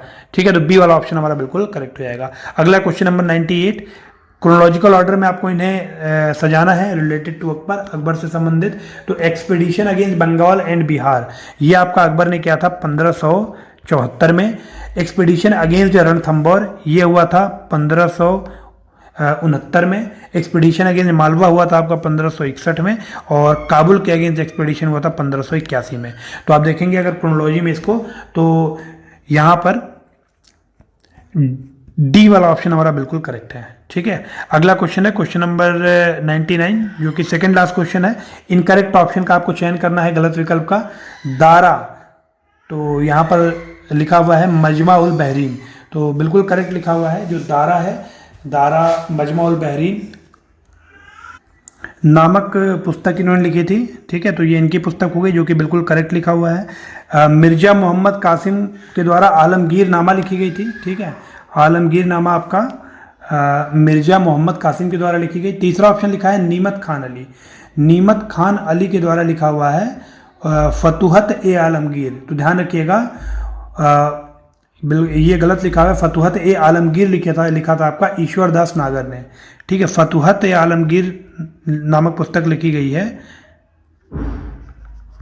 ईश्वर दास नागर के द्वारा। ठीक है, तो यहाँ पर तीसरा ऑप्शन हमारा गलत लिखा हुआ है, तो यही हमारा उत्तर हो जाएगा, क्योंकि आपसे इनकरेक्ट ऑप्शन का चयन करने के लिए कहा गया था। सी वाला ऑप्शन हमारा यहाँ पर करेक्ट हो जाएगा। आगे बढ़ते हैं फ्रेंड्स। अगला क्वेश्चन है क्वेश्चन नंबर 100, जो कि आखिरी क्वेश्चन है। करेक्ट ऑप्शन का आपको चयन करना है मुगल एडमिनिस्ट्रेशन से रिलेटेड। तो एक तरफ लिखा हुआ है कुछ मुगल टाइम पीरियड के नाम लिखे हुए हैं, आपको बताना है किसको क्या कहा जाता था। जैसे मुस्तौफी है, इस आप कह सकते हैं ऑडिटर जनरल या महालेखा परीक्षक को ही मुस्तौफी के नाम से जाना जाता था। तो ए वाला ऑप्शन हमारा बिल्कुल करेक्ट है। तो बाकियों में गलत क्या है देख लेते हैं, क्योंकि करेक्ट का ही चयन करना था, तो यही हमारा उत्तर हो जाएगा। बाकी मुशरिफ देख लेते हैं गलत क्या है। तो मुशरिफ आपका रेवेन्यू सेक्रेटरी होता था, जो राजस्व सचिव था वो मुशरिफ होता था। मीर अर्ज आप कह सकते हैं याचिकाओं का प्रभारी होता था, और जो बिदाकची आप कह सकते हैं रिकॉर्ड कीपर या अभिलेखपाल को कहा जाता था। ठीक है, तो ए वाला ऑप्शन फिलहाल इसमें सही होगा क्वेश्चन नंबर 100 का। Okay friends, so thank you so much for participating in this session.